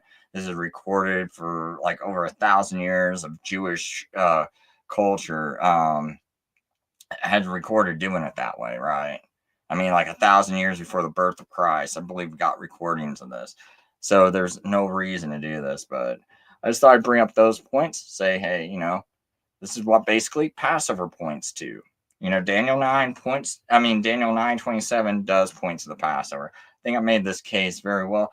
I don't know how anyone can watch this video and argue that if this Daniel 9:27 is not fulfilled by Jesus. And I still haven't heard a coherent argument. And when people go, Chris, why do you speak so strongly against these people? Because I have sat down with many of them, have debated 2 of them, and it doesn't make sense to me. And I have, I mean, before we listen to these people, and these people waste tons of people's times, like Robert Breaker and all these other people. I mean, I'm just out of curiosity. If I go to like Robert Breaker, and we'll just type in Daniel 9. Random video. I bet he's got just a ton of views. Yeah, 149,000 views, right? It's 149,000 people deceived by this guy. 20,000 views over here. Let's see here. What else do we got? Yeah, Daniel's 70th week, 200,000, over 200,000 people.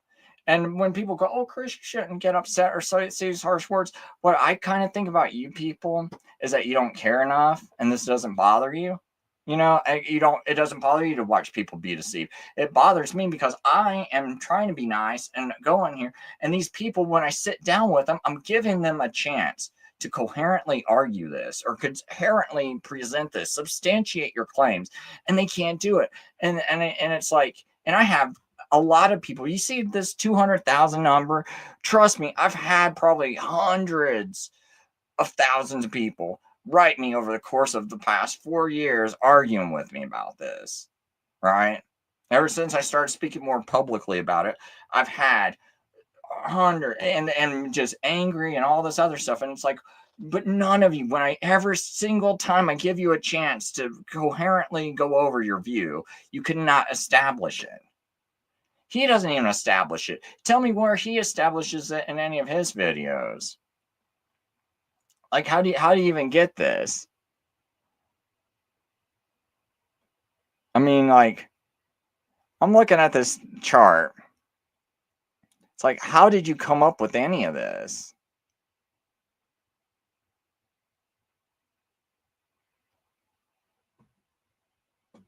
Like, you know what?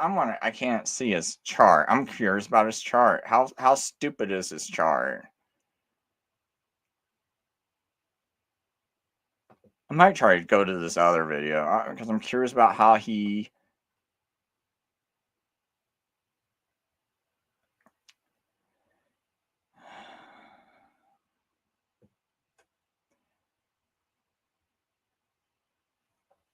I mean, he's getting all this from Daniel 9. Like, how?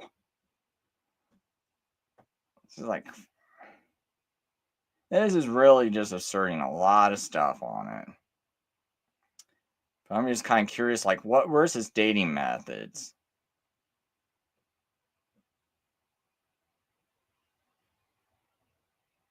So he's got the 70 years of Babylon. So 483 years. See, this is what I'm looking for right here.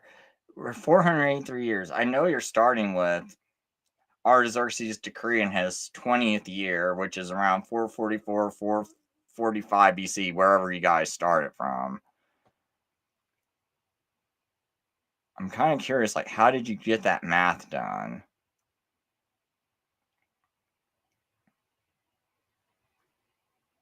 So you don't see, do you know one thing? What's this chart missing? Exact dates, right? No exact year so far. Like, where's your exact year on this? See, you see that with all my most of my Daniel videos. You don't have to be like, oh, where does Chris ever mention the exact date that he starts it from? Every single video, I make it very clear.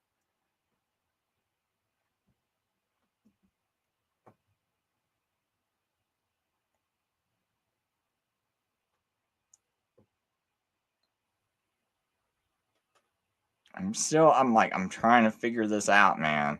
I mean, these guys, they spend an hour doing all this. I'm going to go back here because I want to see, when does he write? Okay, so he's writing that part.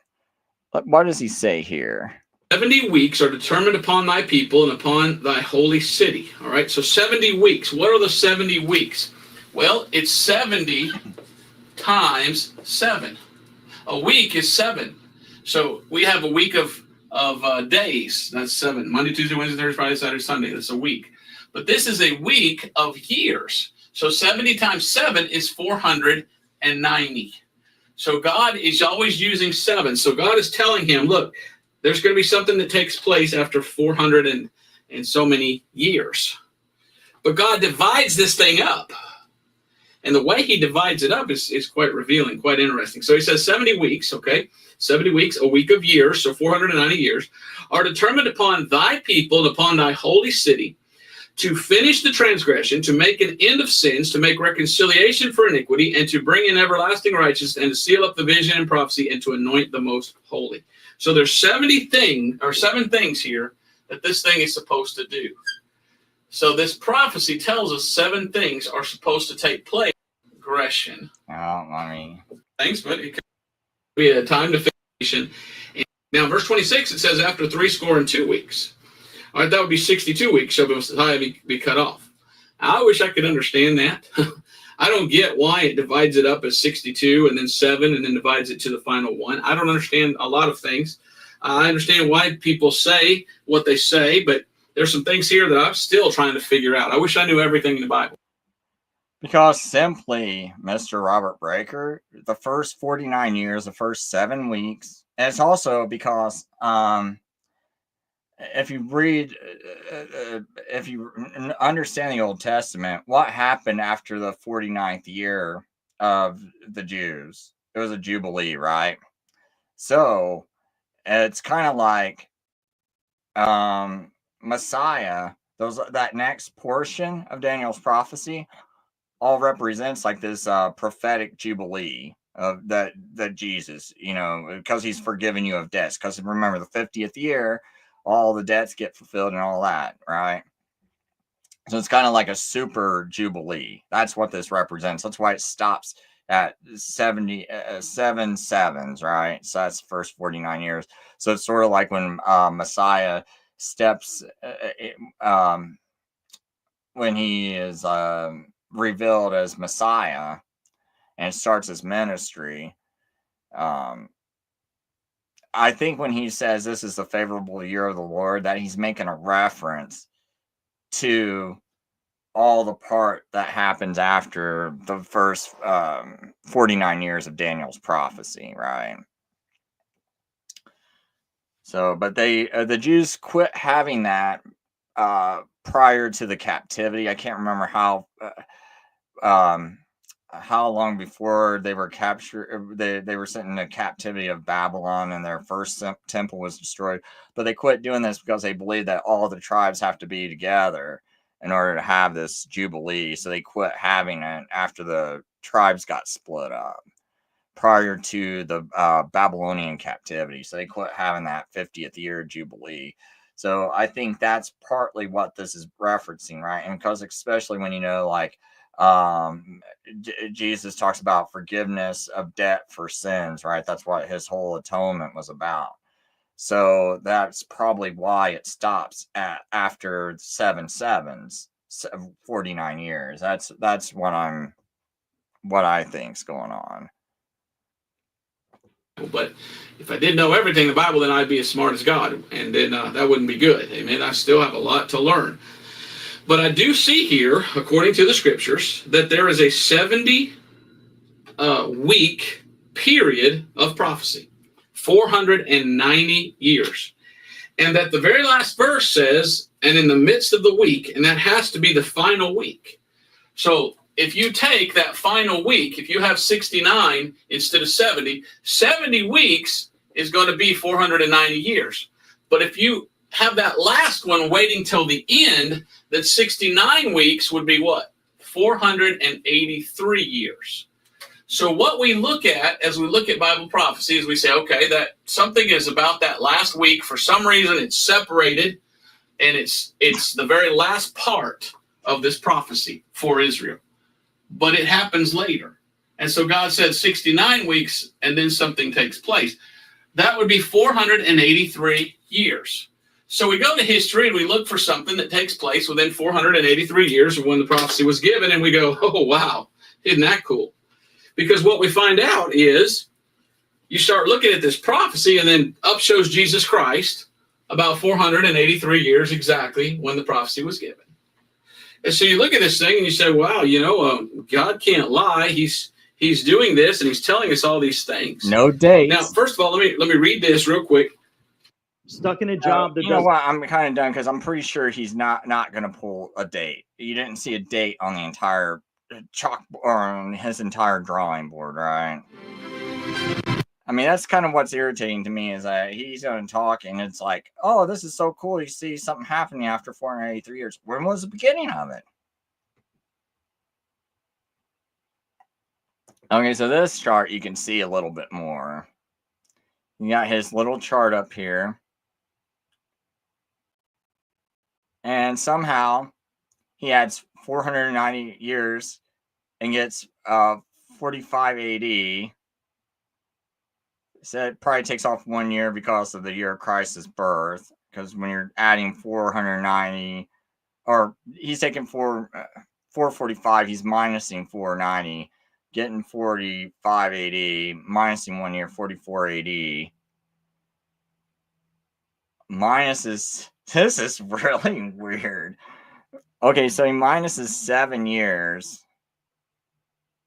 Okay, because what he's going to do is he wants to throw out 7 years in the future, so he gets 37 AD.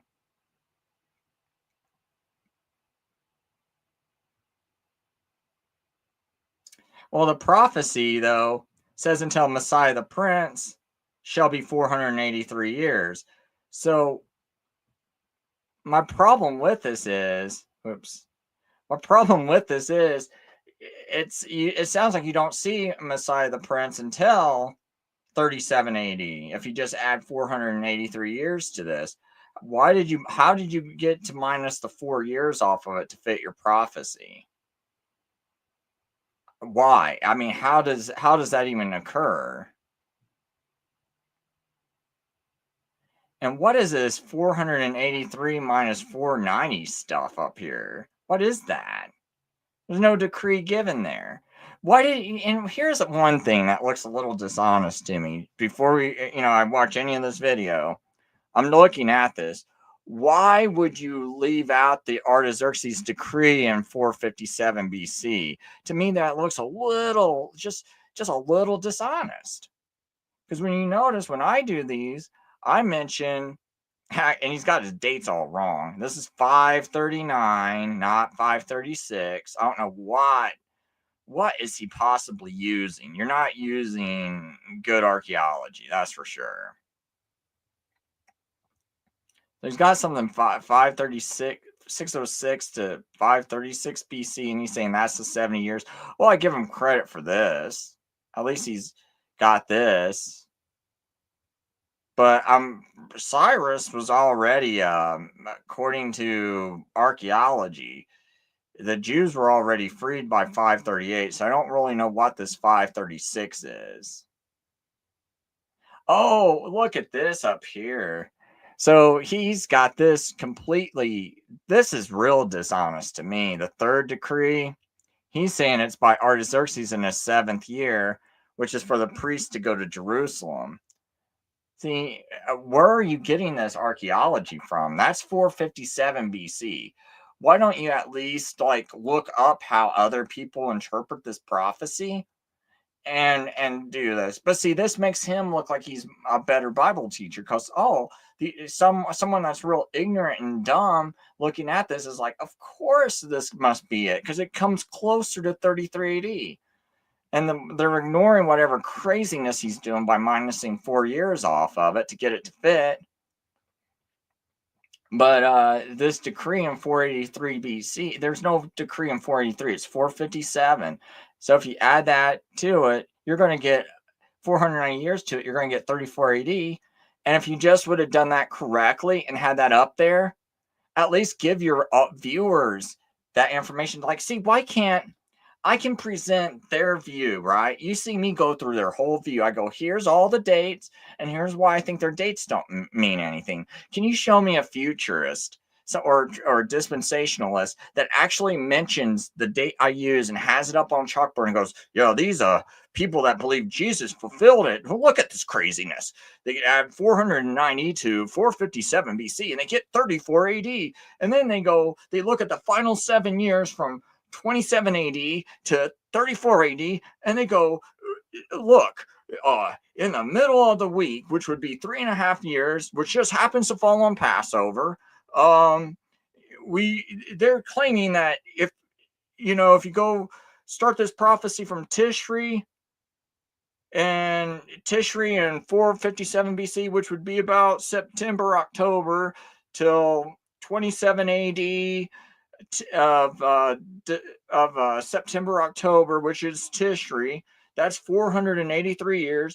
Then what they do is they say Jesus, and 3.5 years later, which just happens to fall on Nisan, which is the same month of Passover, and they claim they claim this looks like Jesus fulfilled it. You know why he doesn't do that? He'd start to look stupid. People would start to question it, and they ignore it. So why can't a futurist bring that up and go, oh, this is why it's so stupid? They don't do this because they want to keep deceiving people. And that's why I have an issue with these people. And look, I've been in a church having my time wasted for over 40 years, right? I'm 50 years old now, but I've been going to church with my grandma, when I was like 6 years old with my grandma, or maybe 7 years old with my grandma, 6 or 7 years old. I might have been even younger than that, going to church with my grandma. And it's like, all this time I'm going to church, all this time that I'm having to listen to 700 Club and all this other stuff, it's like I'm being taught this nonsense, having our ears wasted with this nonsense. Just wasting and these people get paid to do ministry. Me, I'm working a job 70 hours a week, which, but these people are like, oh no, Chris, we're not going to support you. We're instead going to support these false teachers. And because these people get to be paid to lie to you. This is why I'm upset. Great. Okay, great. You hate my guts, but why you're still giving money to false teachers? I'm just sitting here, a guy, not making much money, having to work 70 hours a week to support my family, doing this on the side, and I just happen to take 4 days off because of Passover. And I sit down and do a video. What's this guy's problem when he does this full time and he's sitting there going through this, being able to do prep work, all this other stuff, and you're supposedly went to seminary training and all this, and your seminary is having you do things like this, and you're paying for these guys to go to seminary, and they come out of seminary teaching this kind of garbage?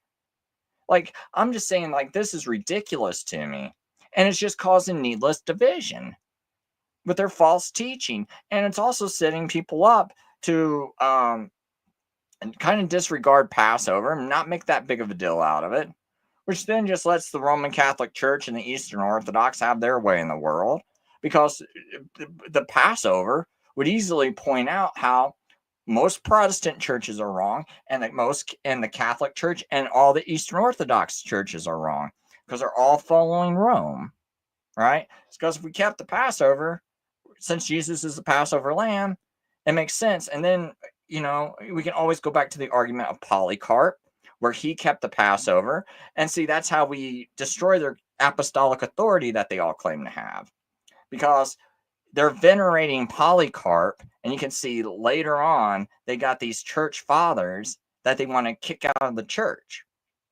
I mean, not kick out of the church. They got these church fathers that would kick people out for believing the exact same thing as Polycarp. Like, if you watch that video I did where talks about Polycarp Passover that I did a couple of days ago, or yesterday, I think, maybe, or 2 days ago. Anyway, you watch that video about Polycarp and the Passover and how it exposes the Roman Catholic and Eastern Orthodox Church. in that video, I bring up John Chrysostom, who says that people who teach to keep the Passover and observe the Passover are teaching deceit, and they need to be driven out of the church. And there's a couple other church fathers saying the same thing. You also got Victor of Rome around 189 AD that says, oh, we need to excommunicate these churches. And Irenaeus had to talk them out of it. But Victor the First wanted to excommunicate him. Could you imagine that Polycarp, bishop of a church, learned directly from the disciples, and you're going to excommunicate his church? Like, this is insane. It's insane. It's absurd. And so when you start pointing out that those are you're having like these church fathers that you're venerating Polycarp, while at the same time saying, but we probably should have excommunicated him.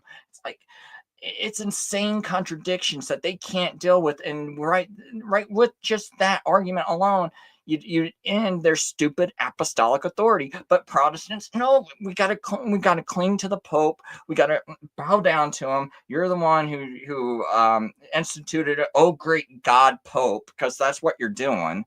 And I'm getting kind of sick of it, because you cannot establish what you're doing without the Pope's authority, because it came from the Pope in the first place. No churches were doing this. That's why they said these church fathers would say all these people in the East, they're keeping Passover on the 14th, and they're speaking against them and all this other stuff. It's like, but who was speaking against them? Oh, it was the Roman Church doing this. So it's by there. And what did the Eastern Orthodox do? They wound up starting to be like Rome, because Rome had all that what was it? It's kind of like all of Christianity kind of went through Rome at the time. And so it's like, if the Roman bishop said something to you against your church, things went across all of the empire. And you had a harder time establishing a church, so you wanted to be careful about speaking against Rome. Even before it even had a universal bishop, people would tiptoe around speaking bad about the Roman bishop, because the Roman bishop could help provide funds and facilitate funds getting to your church that might be, someplace outside of Rome.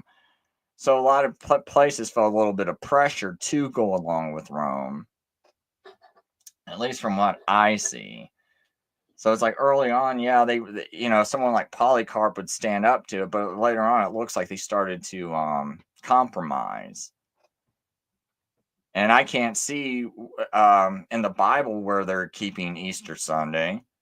You definitely don't see them keeping the first day of the week. This all comes later on. And I don't actually see it until around Bishop Anicetus, around, what is it, like 140 AD, 149 AD, something like that. Bishop Anicetus, when he talks to Polycarp, that's when I finally start seeing this stuff. And earlier in my last video, I went over how when you look at quotes by Barnabas and Ignatius of Antioch, those look like forgeries to me. Or at the very least, it looks like people you shouldn't follow because they're contradicting the apostles, is what it looks like to me. Maybe I'm misreading something. Someone can inform me, but kind of curious, like, if he ever points. I want to hear him talk about these decrees, because why did you even...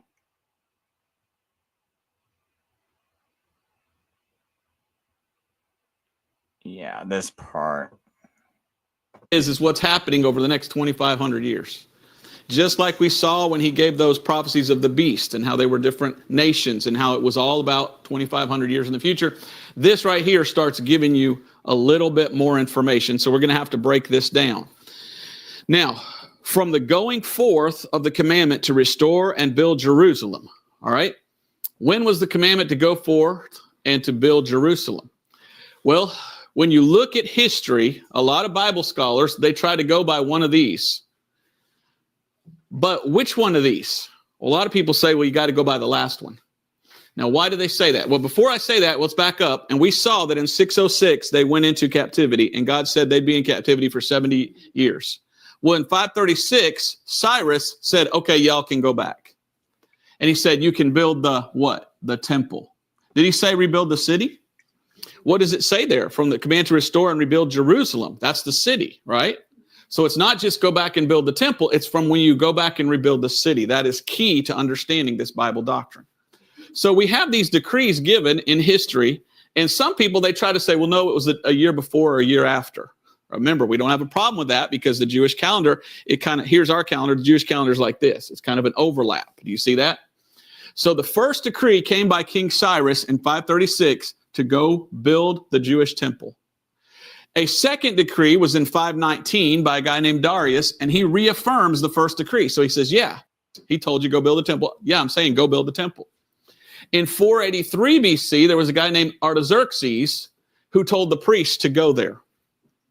And then the fourth decree was in 445 BC by Artaxerxes II. Don't you like that word, Artaxerxes? I've heard people pronounce that so many different ways. It makes me laugh. Artaxerxes II, and this was the command to rebuild the city. Now, when you look at that, you find, wow. Now, we're going to get into it. I want to go through this. I don't think it was Artaxerxes II. I think it was the same Artaxerxes as the one in 457 BC. So he's looking at something really weird. Let me just make sure. I'm going to ask the AI.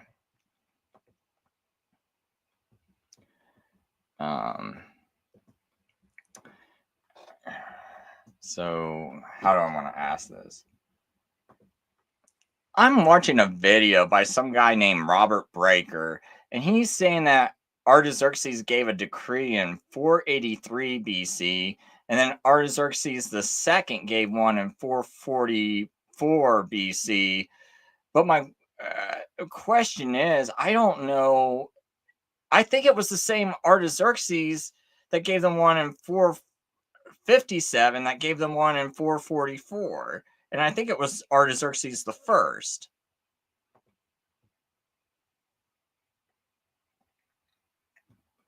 So let's see what AI says.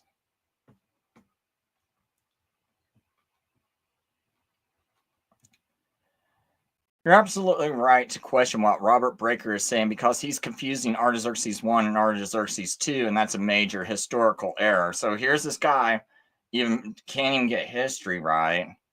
So who was Artaxerxes I? Full name of Artaxerxes I.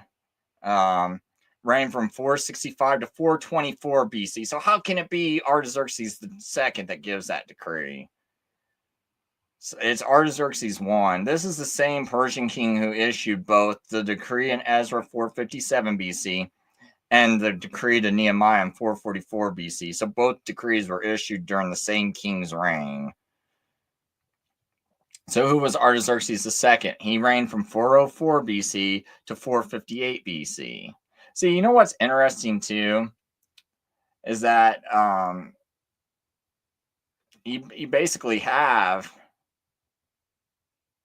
Daniel's the first 49 years of Daniel. If you start from 457, basically would stop right as Artaxerxes II is starting to reign. If he starts in 404, that's kind of interesting. But anyway. I'm not saying that means anything. I'm just noticing that point of interest. He ruled much later, well after the events of Ezra and Nehemiah. There's no record of Artaxerxes II issuing any decrees related to the building of Jerusalem or the temple. So Robert Breaker is completely mistaken if he claims 440 BC decree was from Artaxerxes II. If Breaker is starting his count in 483 BC, he's already off by 26 years using the wrong king. No, that's not my question, though. Do you know where in the world he even might have gotten that 483 BC date from? Question mark. Because I'm kind of wondering if he did that intentional, because he doesn't want to write 457 BC up on the chalkboard, because he doesn't want people to figure out the prophecy correctly. I got some issues with that, man.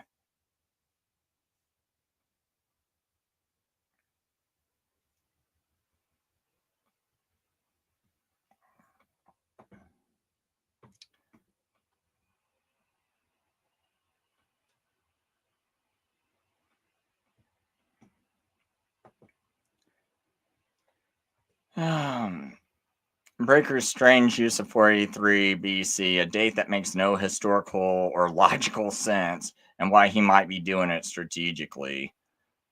Well, I mean, I'm just wondering. I'm not going to accuse him full on about it, but as you can see, look here, 539 BC is the fall of Babylon and Cyrus the king. So he's already off by 3 years here because he kept saying 536.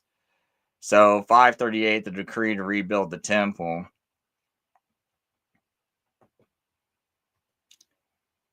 The temple construction resumed or completed. The decree to Ezra to restore law and worship. And 457, decree for Nehemiah to build the wall. So it really wasn't even to rebuild the city. It's just to rebuild the wall. But it's based on this earlier decree, right? Because this is the decree that started all the rebuilding in the first place. Nehemiah just goes to Artaxerxes on his 20th year and asks him for more material.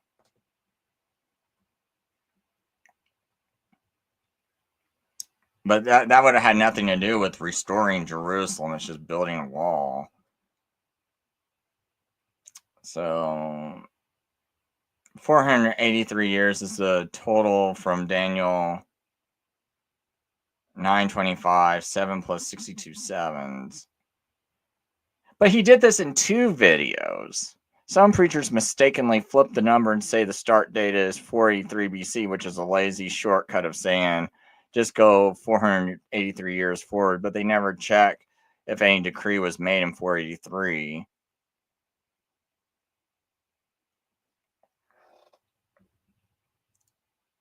But so I'm just kind of confused as where he got this from. Where did he get? Yeah, where did he possibly get this like this date from?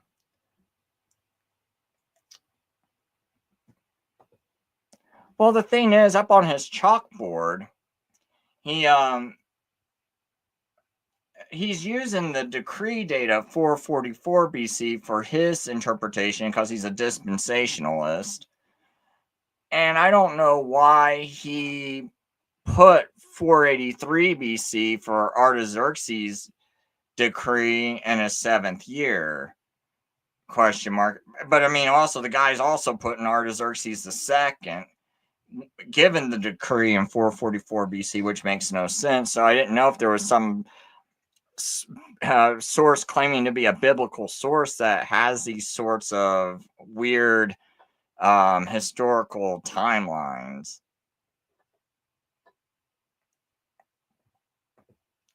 I'm just like, where did he get this from?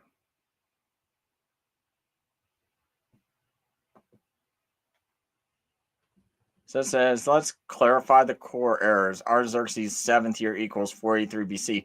No serious scholar or historical source places the 7th year of Artaxerxes I at 483 BC. So this makes me really wondering, is this guy intentionally doing this to intentionally deceive people? How are you so far off? Why?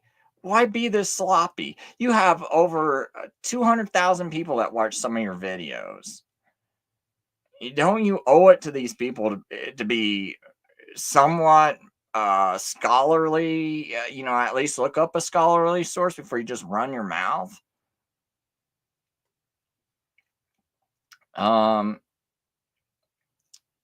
So, see, my sources are confirmed by Babylonian astronomical tablets, the Elephantine papyri, and synchronization with Greek historians like the Thucydides. So saying the 7th year equals 483 BC is not just wrong, it's 26 years too early, and there's no ancient calendar system that would justify this, and it's completely made up or manipulated. Yeah, like this is like he completely made it up. Is there any sources that teaches these false timelines? Surprisingly, yes, but they're fringe, sloppily researched sources, and here's where these mistakes might be leaking from. Clarence Larkin. Okay, so now we see kind of where he's getting this from. So he's just straight reading from Clarence Larkin without even verifying it. It's just like, well, I read Clarence Larkin, I just believe it. See, this is my point I made earlier, that these people, they cannot read the Bible for themselves. So they read someone else's commentary, act like they know what they're talking about, and then they start teaching this stuff, and it's like they never ask any of the hard questions. Like, even when I was a kid and someone told me this stuff, I kept getting confused because when I first read Daniel 9, I thought it was about Jesus. It sounded like Jesus to me. Because when I'm reading it, I'm reading what the prophecy is about. I'm like, oh, this sounds like Jesus because he's going to bring in everlasting righteousness and stuff. When I'm a kid reading through that text, before someone got a hold of my mind and started trying to ruin it with this nonsense, when I was a child, I remember I was like, someone goes, oh, hey, Chris, because I go, where's the part about the Antichrist in the Bible? And they go, oh, Chris, it's in Daniel 9. But I didn't have a Bible on me at that time. So when I'm reading it later, I'm like, I thought they said Daniel 9, but this looks like it's about Jesus. I'm like, oh, maybe they were talking about Daniel 8, right? There's no internet, and it's not like I can get a hold of these people very easily. So, months go by. So you got to think, it's not like you can directly go, oh, is this what you were talking about? It's just like, I might see him months later, and forget about, oh, yeah, I remember reading this and I need to bring it up to him and ask him. So I just thought, oh, they must have met Daniel 8. Because when I'm reading it, I'm like, oh, that sounds like a bad guy. Can't be Daniel 9. So even as a kid, I read this over. And so it's like, why did you come to it? Oh, because you're reading Clarence Larkin. So Clarence Larkin sometimes uses 483 and BC in charts, and this is where everyone gets their influence from. But it's not a real decree date. It's just 483 years before the supposed fulfillment, usually in 833. But see, that doesn't make any sense. I don't know why the AI is saying that.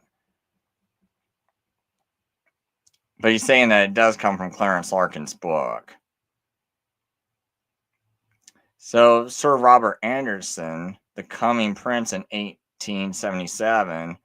And so Anderson invented the 300-day prophetic year. So no one talked about a 300-day prophetic year, I guess, until Anderson, and stretched it to 483 years into. Oh, he took 483 years and I think and condensed it to April 6, 32 AD. Guess what, though? On April 6, 32 AD, Messiah couldn't be crucified on that. Like, that's, I can't remember. I think that's like on a Monday. That would have to be. That's not landing on Friday. That's for sure. So these people they're wrong in so many ways, You can't even get a Friday crucifixion out of that. You can't get a Wednesday. That's the only other day. You can't get a Thursday. You're getting some weird day. So to make it work, Anderson picked 445 BC as the start of Artaxerxes' decree to Nehemiah, but used some fuzzy math to argue for a precise fulfillment.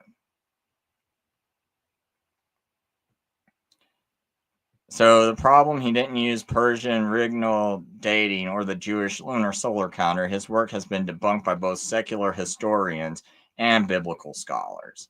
So even though it's been debunked by these people still insist, oh no, it's got to be it. But I'm going to go, I still want to make sure this is actually where it came from. Because I'm going to pull up.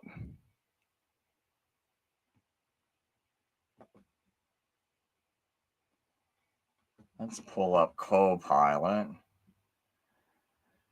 going to pull up a second AI just to make sure. I'm going to even use DeepSeek just to make sure we get it extra right. I'm watching this Hey, video. Chris. Welcome to the voice experience with Copilot. You can chat with me just like you would with a friend. Okay, this is annoying. I'll just write it out.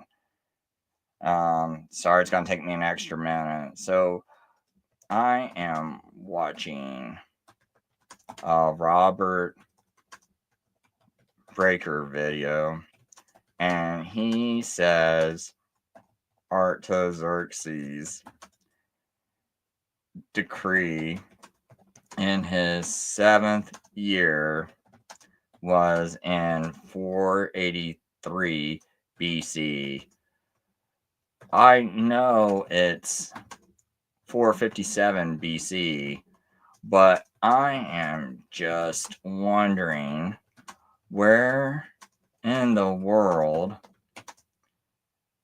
did he, I should say, may he have gotten this wrong date from?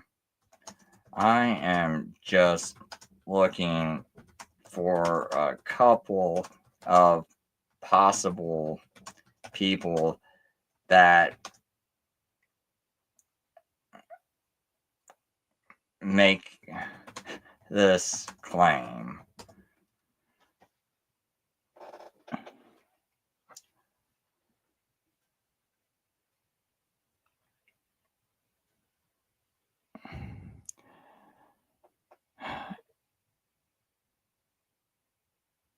No. See, it's not understanding me. No, I know Daniel has a prophecy about 483 years, but this guy said that Artaxerxes gave his decree in 483 BC. Is there any so-called biblical historian that makes this claim?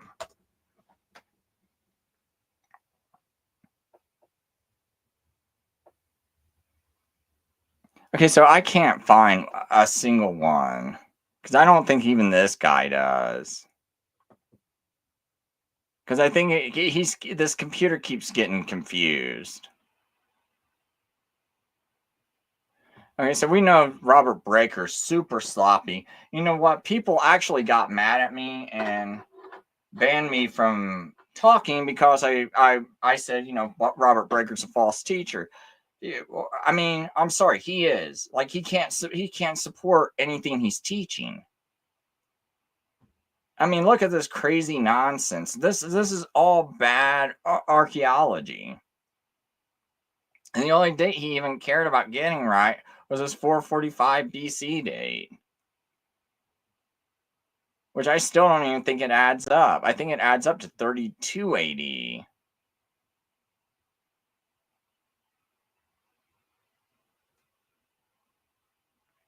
Because I think, let me just do this math.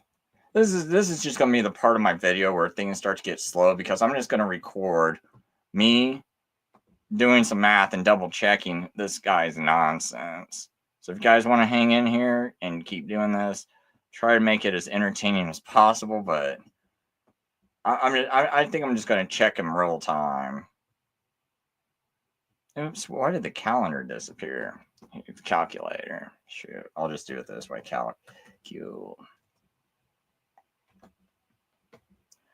Okay, so we're going to have 360 times, what is it? 483 years, right?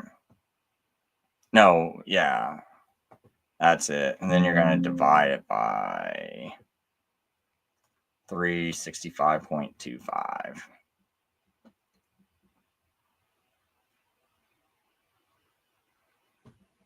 So 476 BC What is 445 BC plus 470 plus 476 years?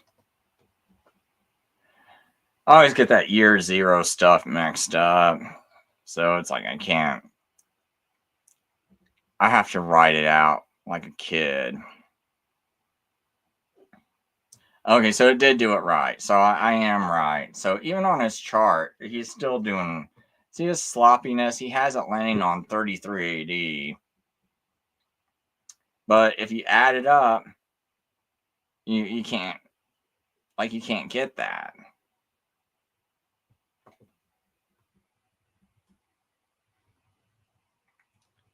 And some of these people, when they say, oh, if you just add all these days up, you take those days. So let's see here. So now what they'll want to say is if you add up 476, let's go ahead and let's say their 476 years is correct for just humor them, times 365.25.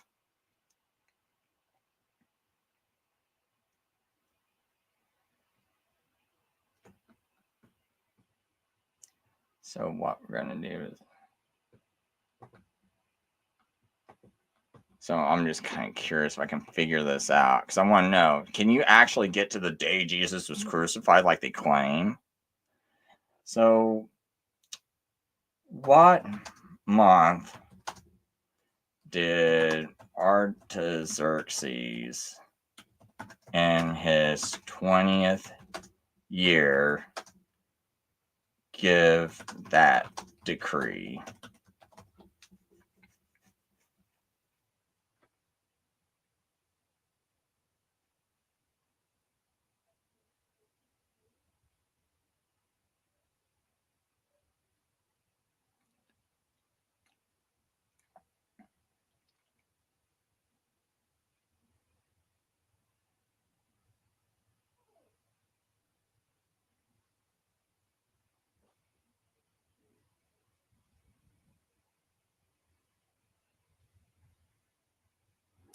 Okay, so it says it points. Okay, so let's add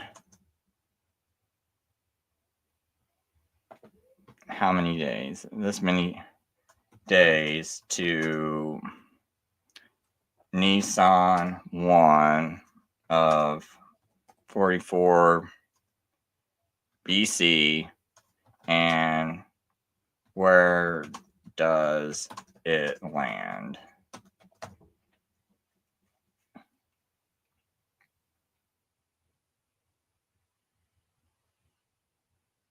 Because that's what they say, 476 times 365.25, you get that many days. And you can add up all those days and it should land. I'm just curious if that's even correct at all. I've never done this.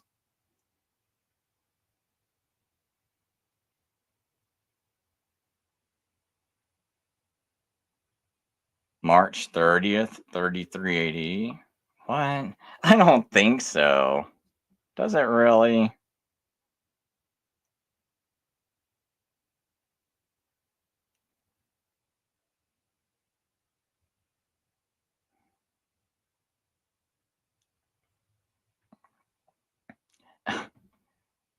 Does it, does it really land on March 30th of 33 AD, or did you just read that from the web?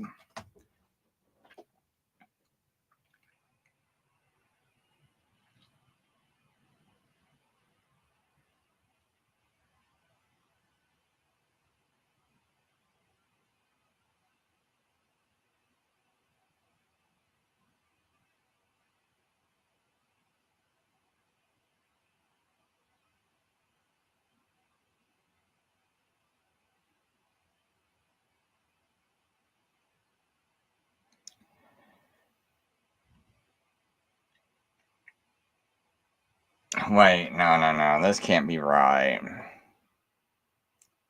Oh, wait a minute. Yeah, because that's right. Because what it did was it took off a year to do their claim. Okay, so now what I want to do is, because see, they're not out of the woods yet. Because I want to show people something. I was just surprised it even got that close.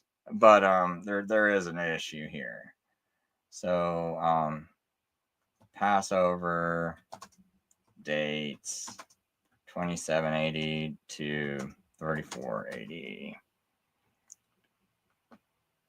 Because someone had already calculated these, where they went on to the U.S. Naval Astronomical Department, right? So let's go look at 3380. So 3380, Passover was, it's April 3rd, which would be a B15, which was a Friday. We got a problem. Oops, hold on. Let me make sure I got this. Yeah, so April 3rd at sundown would have been the start of Passover. So it's not taking you to the day like they claim. I'm still surprised they got it that close. That's crazy. That's part of the problem, man, with their crazy mathematics.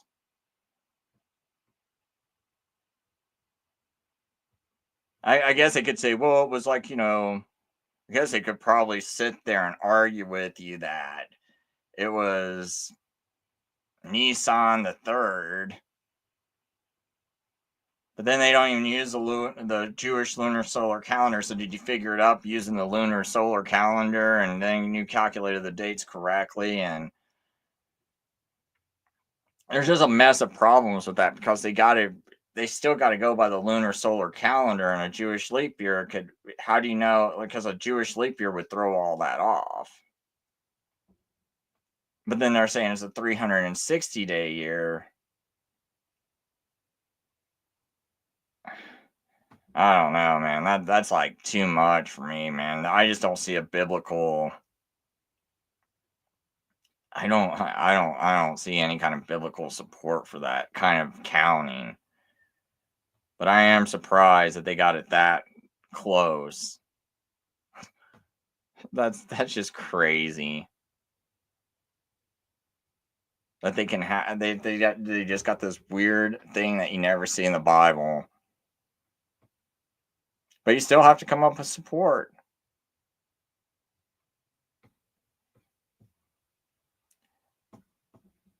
I'm curious, maybe I missed something. So, what is the exact day of Artaxerxes' decree in his 20th year? I should put exact day of the month. Gotta remember, this guy's also saying Artaxerxes the second did this, so this is not based off of really good research.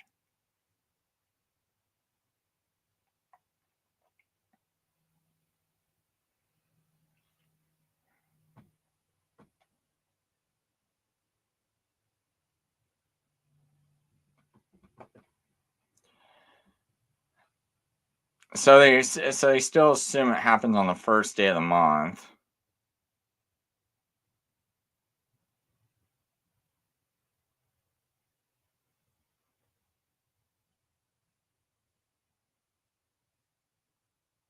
Wait a minute, is that what I came up with when I used that calculator? No. It took off. There's a 59 days here. You can't use 80. Hold on now. You said 880.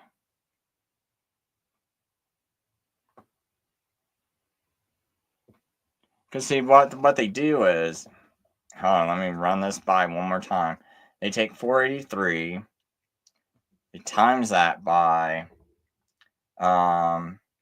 360, because they say these are actually prophetic days.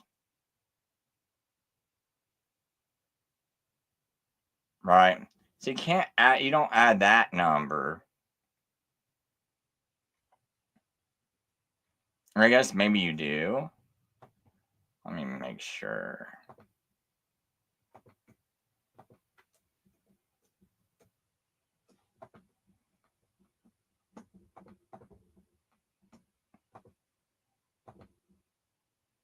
I want to paste.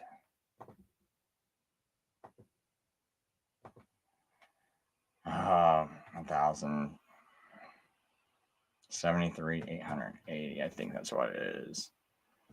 Divided by 365 point.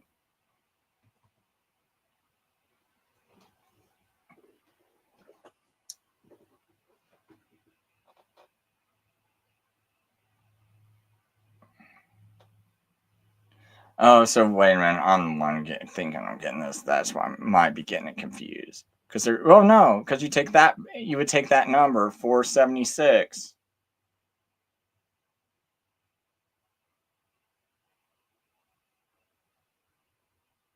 So that's the number. Oh, maybe that is the right number. One. So I did get it wrong, I think.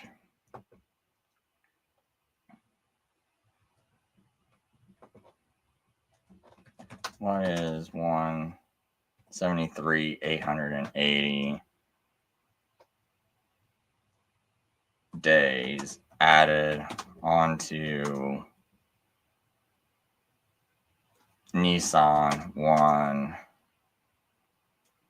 445, or no, 444 BC. But see, Robert Anderson said 445. These people were believing it without even having confirmed dates. You know, you would think like, oh no, you know, it's like 3280, and you already had William Grattan Guinness who did the math calculating all these dates. It's not like Robert Anderson had the greatest scholarship.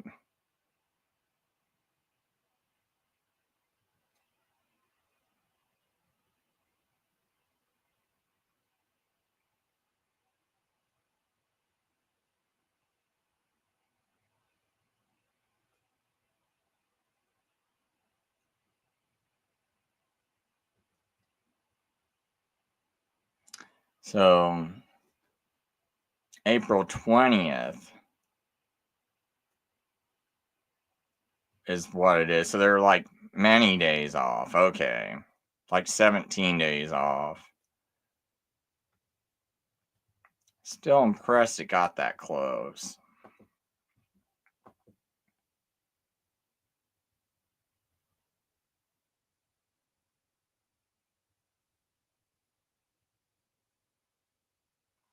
Yes, I noticed April 3rd of 33 AD is where this needs to land for their interpretation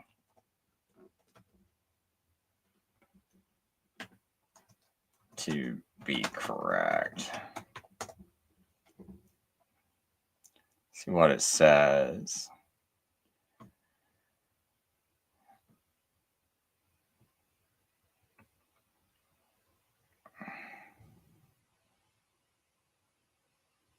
So you can't move. See, one interesting thing is you can't move it back any further because we know it's definitely Nissan that he gave this decree. So even though we don't have the exact date, you add any more days to this, you're going beyond April 20th, right? So you're not helping your argument if you add any days, and it had to be in Nissan. So, oh, wait a minute. It's adding it from March 30th. No. I said from...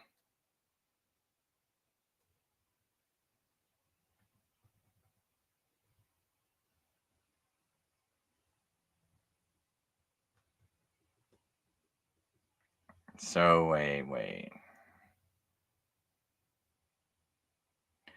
Okay, so I see.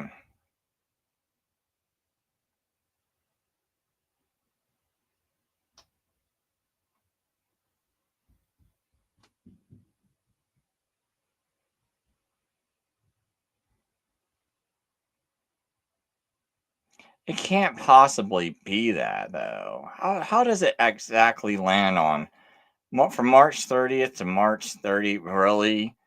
I think something's off here because it doesn't make any sense for that amount of days just to happen to be both landing on March 30th. I'd have to see them do that math. I don't think it makes sense. I don't think the AI is quite calculating it correctly either. But what else you got to say, Mr. I want to get ahead of myself, but it's going to be 483 years. So you do the math from this date, 483 years. So you take, well, you got to get 483, you've got to subtract 7. So I'm subtracting the 7 over here. But let's do 490. 536 minus 490, you get 46 BC. Now, when you're converting from BC to AD, there is no 0 AD. So you've always got to subtract 1. And I figured this out because I went to the computer and I said, how close this is to when Jesus' time is. Well, God doesn't just do close, God does exact. And we know, a lot of us say that Jesus died in 33 AD. Well, you ever heard of Bishop Ussher? Bishop Ussher said our calendar's off 4 years, so take away 4 and you get 33 AD. So it's perfect the way this works out if you believe the Bible. So I'm just showing you, that's why most Bible scholars say, well, this must be the decree. There was 4 of them to go back and build the temple, but the one that we're reading here is from when they start to rebuild the city, from that decree, from that commandment. And if you do that and you look at that, you go, wow, if the calendar's off 4 years, it's perfect. Just a coincidence? I don't think God does coincidences. So don't tell me that this book was written years later. If it had been, those guys wouldn't have known that it would be 4 years off the calendar. So they wouldn't. There's no way this works unless God told Daniel what to write. I'm confused, man. What did I And so I do believe that the Bible is AD. Well, you ever heard of 490? We get 29 minus 1, we get 28 minus 7, we get 21 BC. And that's when Jesus died. No, nothing really happened in 21 BC. 483 minus 490 gives us 7 AD or minus 16 AD. Minus 7, we get negative 1 BC. Anything happen? Now remember, he's totally crazy using that 483. No serious biblical scholar ever says that Artaxerxes in his 7th year gave a decree in 483. That's 457 BC. So right here, he's ignoring why did, out of all the dates he could have got really wrong, why'd he pick that one to get it the most wrong? I'm really questioning this. And there, well, Jesus was born about 0, right? But not really. Now, we go to 445 minus 490. We get 45 AD. Minus 1 is 44 AD. Minus 7 gives us 37 AD. Anything take place in 37 AD? No. But look how close this is to when Jesus' time is. Well, God doesn't just do close, God does exact. And we know, a lot of us say that Jesus died in 33 AD. Well, you ever heard of Bishop Ussher? Bishop Ussher said our calendar's off 4 years, so take away 4 and you get 33 AD. So it's perfect the way this works out if you believe the Bible. So I'm just showing you, that's why most Bible scholars say, well, this must be the decree. There was 4 of them to go back and build the temple, but the one that we're reading here is from when they start to rebuild the city, from that decree, from that commandment. Hold on. 490 years get you to 37 AD. I gotta check his math. Okay. This guy is also, I'm too tired to do math anyway. This guy is also teaching that if you add 490 years to 444 BC, you get to 37 AD. I'm pretty sure that's not correct.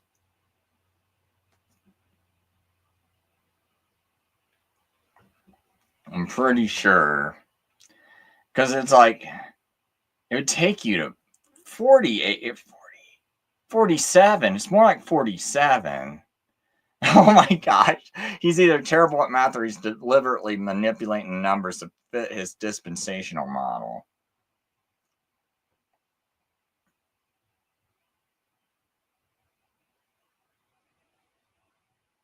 Look at this. So 444 to 37 AD is only 480 years. This guy, my goodness. That's what I thought. And I'm super tired right now. It's like, because I haven't eaten all day. But it's like 444 BC to 37 AD is only 480 years, not 490. It's like, what in the world? This guy's like, and this guy gets 200,000 views, and people ban me for questioning him. Like, oh no, Robert Breaker's a false teacher, and he's teaching a whole bunch of stuff wrong. Well, look at this. This is so sloppy. Yes, this is what I thought. 47 AD, and I'm tired, and I kind of came up with that off the top of my head. Not even using a calculator, and I could spot that there's some big problem with that. Okay, so now, Robert, you take your 4 year. I mean, now everything you're saying in this video doesn't even make sense. If you guys want to get mad at me for questioning this guy, oh my goodness. And if you do that and you look at that, you go, wow, if the calendar's off 4 years, it's perfect. Just a coincidence? I don't think God does coincidences. So don't tell me that this book was written years later. If it had been, those guys wouldn't have known that it would be 4 years off the calendar. So they would. What is his congregation thinking right now? Like, is there someone that does math that, like, in his whole entire group? You know what? I'm going to look at the comments.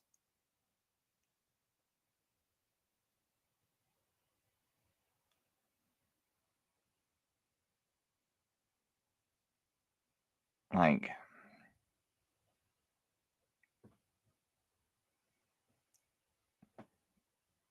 this guy, it's like,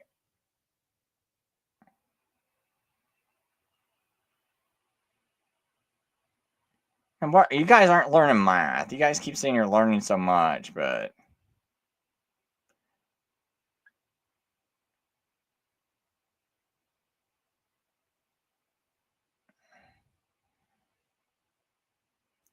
oh, these poor people. I almost want to, like, leave so many comments that will just get erased.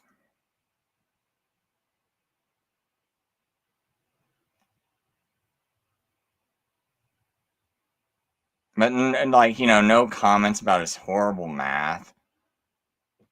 Like, man, come on. This is good. I learned several new things. My goodness, you poor woman. It's like, I'm really curious, like, is anyone pointing out his math being wrong? Boy, man, I tell you what, I think that's part of the problem, you know? It's like, you know, I watched this one psychological video. And it's talking about how, you know, if you're like, if you're really smart, you're hated, and why you're hated. And it's like, yeah, I wish I knew where I put it, man, because I know a lot of people probably suffer from, you know, watch my stuff. I bet a lot of you suffer from, like, feeling like, man, you yourselves probably feel like you're questioning your psyche a lot. And but there's this one video that really helped me out a lot. You know what? I gotta have that playlist somewhere.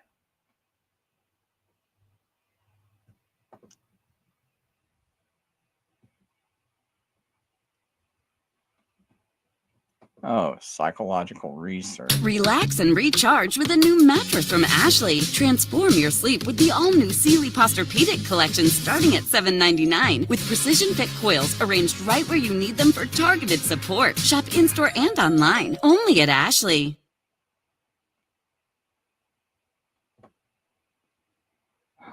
There's this one where it tells you about if Each subject's assignment to turn each of the wooden pegs. Like if you're smart, why? And it's a short video. I was watching all this stuff about cognitive. Oh yeah, why being intelligent can ruin. Have your you ever life. wondered why exceptional intelligence often breeds resentment rather than admiration? Why brilliant minds throughout history found themselves isolated, misunderstood, and sometimes even ostracized? Why does mediocrity seem to thrive while brilliance struggles to find its place? These timeless questions have puzzled philosophers, psychologists, and brilliant minds themselves for centuries, hinting at a deeper complexity in human nature that we're only beginning to understand. Consider this observation from Arthur Schopenhauer. There is nothing by which a man exasperates most people more than by displaying superior ability. This insight sets the stage for our exploration of one of humanity's most paradoxical tendencies, the rejection of intellectual excellence. The truth of this observation echoes through time, from the execution of Socrates to the modern-day ostracism of intellectual pioneers. You might think that in an age that celebrates innovation and progress, superior intelligence would be universally welcomed. But what if I told you that according to philosophers and psychologists, intelligence often acts as a social repellent, creating invisible barriers between individuals and groups? The evidence for this phenomenon appears not just in academic research, but in the daily experiences of highly intelligent individuals across cultures and contexts. Schopenhauer argued that unlike wealth or social status, which people can openly admire or envy, intelligence breeds a different kind of resentment, one that's more insidious because it can never be openly acknowledged. It's as if intelligence itself becomes an unwelcome mirror, reflecting back to others their own limitations and inadequacies. This mirror effect creates what modern psychologists term cognitive self-threat, a phenomenon where mere exposure to superior intelligence triggers deep-seated defensive mechanisms. But when does this dynamic become most apparent? Schopenhauer observed that it's most evident in those moments when superior intellect naturally manifests itself without any intention to diminish others. He termed this phenomenon intellectual isolation, a condition where the very qualities that make someone exceptional also make them unbearably threatening to others. Modern research has expanded on this concept, identifying what we now call intellectual alienation syndrome, a pattern of social disconnection that frequently accompanies high intelligence. To understand why society often shuns brilliance, we must first examine the complex psychology behind this reaction. Unlike material success, which can be attributed to luck or circumstance, intelligence presents an uncomfortable reality. It exposes inherent differences that can't be easily dismissed or explained away. This fundamental truth challenges our democratic ideals and our cherished belief in human equality. This creates what psychologists call cognitive dissonance, a mental discomfort that occurs when people encounter evidence that challenges their self-image. When confronted with superior intelligence, many experience a subconscious threat to their own sense of competence and worth. This threat triggers what researchers now identify as the intellectual defense cascade, a series of psychological reactions designed to protect the ego. The reaction to this threat typically manifests in three ways, each with its own subtle variations and psychological underpinnings. 1. Active avoidance. People will often physically or socially distance themselves from those they perceive as intellectually superior. This isn't usually a conscious decision, but rather an instinctive response to discomfort. Recent studies have shown that this avoidance behavior can manifest as early as elementary school, where highly intelligent children often face social isolation. The avoidance extends into digital spaces where intellectual contributions are frequently overlooked or actively dismissed. 2. Devaluation. By dismissing or devaluing intelligence, people can protect their self-esteem. Book smarts aren't everything, they might say, or they're intelligent but lack common sense. This devaluation often takes sophisticated forms, such as the celebration of street smarts or emotional intelligence, as supposedly superior alternatives. You know, one thing too is like during COVID, man, it's like if you spotted all the scams and called out Trump and stuff, it's like, man, this was like all this stuff was almost like it was doubled down on you, right? Because it's like people already do this anyway, and just the amount of gaslighting was just incredible. And then you just add something like this on top of it. Modern workplace culture frequently reinforces this devaluation through emphasis on culture fit over capability. 3. Hostile resentment. In some cases, the presence of superior intelligence triggers active hostility, manifesting as criticism, ridicule, or attempts to undermine the intelligent person's contributions. This hostility can take subtle forms, such as passive-aggressive behavior, or more overt forms, such as direct confrontation and social exclusion. Research has identified a phenomenon called intellectual aggression response, where exposure to superior intelligence triggers immediate hostile reactions. These reactions are further complicated by what psychologists term the intelligence visibility paradox. The fact that truly superior intelligence often manifests in ways that make it impossible to hide or disguise, leading to unavoidable social consequences. Here's where things get interesting. Society's reaction to intelligence stands in stark contrast to its response to other forms of excellence. Consider wealth, physical beauty, or social rank. While these qualities might provoke envy, they rarely trigger the same deep-seated resentment as intelligence. The reason for this distinction lies in what sociologists call the attainability factor. Why? Because these attributes offer something tangible for others to aspire to without directly challenging their self-worth. Wealth can be acquired, beauty can be enhanced, and rank can be achieved. But intelligence, it stands as an immutable reminder of natural limitations. This immutability creates what researchers call the fixed trait anxiety, a particular form of social stress triggered by encounters with characteristics that cannot be changed through effort alone. Perhaps the most telling aspect of this dynamic is society's embrace of mediocrity. As Schopenhauer noted, do you want to know where to invest $1,000 right now? Well, forget about AI, quantum computing. Borrowing from Balthasar Gracian, to be well-liked, one must wear the skin of the simplest beast. This isn't just cynicism. It's an observation about human nature and group dynamics that modern social psychology continues to validate through research. Mediocrity thrives in social settings because it makes others feel comfortable and unthreatened, creating what sociologists call cognitive safety zones, creates a sense of belonging and shared experience, reinforcing group cohesion, doesn't challenge existing beliefs or capabilities, maintaining social homeostasis, reinforces the status quo, providing psychological stability. In contrast, exceptional intelligence disrupts social harmony by its mere presence, creating what researchers term cognitive dissonance ripples, creates uncomfortable awareness of limitations, triggering what psychologists call competency anxiety, challenges established patterns of thinking, threatening intellectual comfort zones, forces confrontation with inadequacies, leading to what researchers term capability reflection stress. Recent studies have identified what they call the mediocrity reinforcement cycle, a self-perpetuating system where average performance becomes not just accepted, but actively preferred and promoted. Interestingly, Schopenhauer's observations extend beyond pure intelligence to other forms of excellence, particularly in his analysis of beauty. He noted that exceptionally beautiful women often face similar social isolation, particularly from other women. This parallel reveals something crucial about human nature. Excellence in any form can become a social liability when it triggers deep-seated insecurities. Modern research has expanded this understanding to identify what's now called the excellence isolation effect, a phenomenon where any form of exceptional ability can lead to social disconnection. This effect is particularly pronounced in cases where multiple forms of excellence intersect, such as with highly intelligent and attractive individuals. Gender plays a crucial role in how intellectual excellence is perceived and received.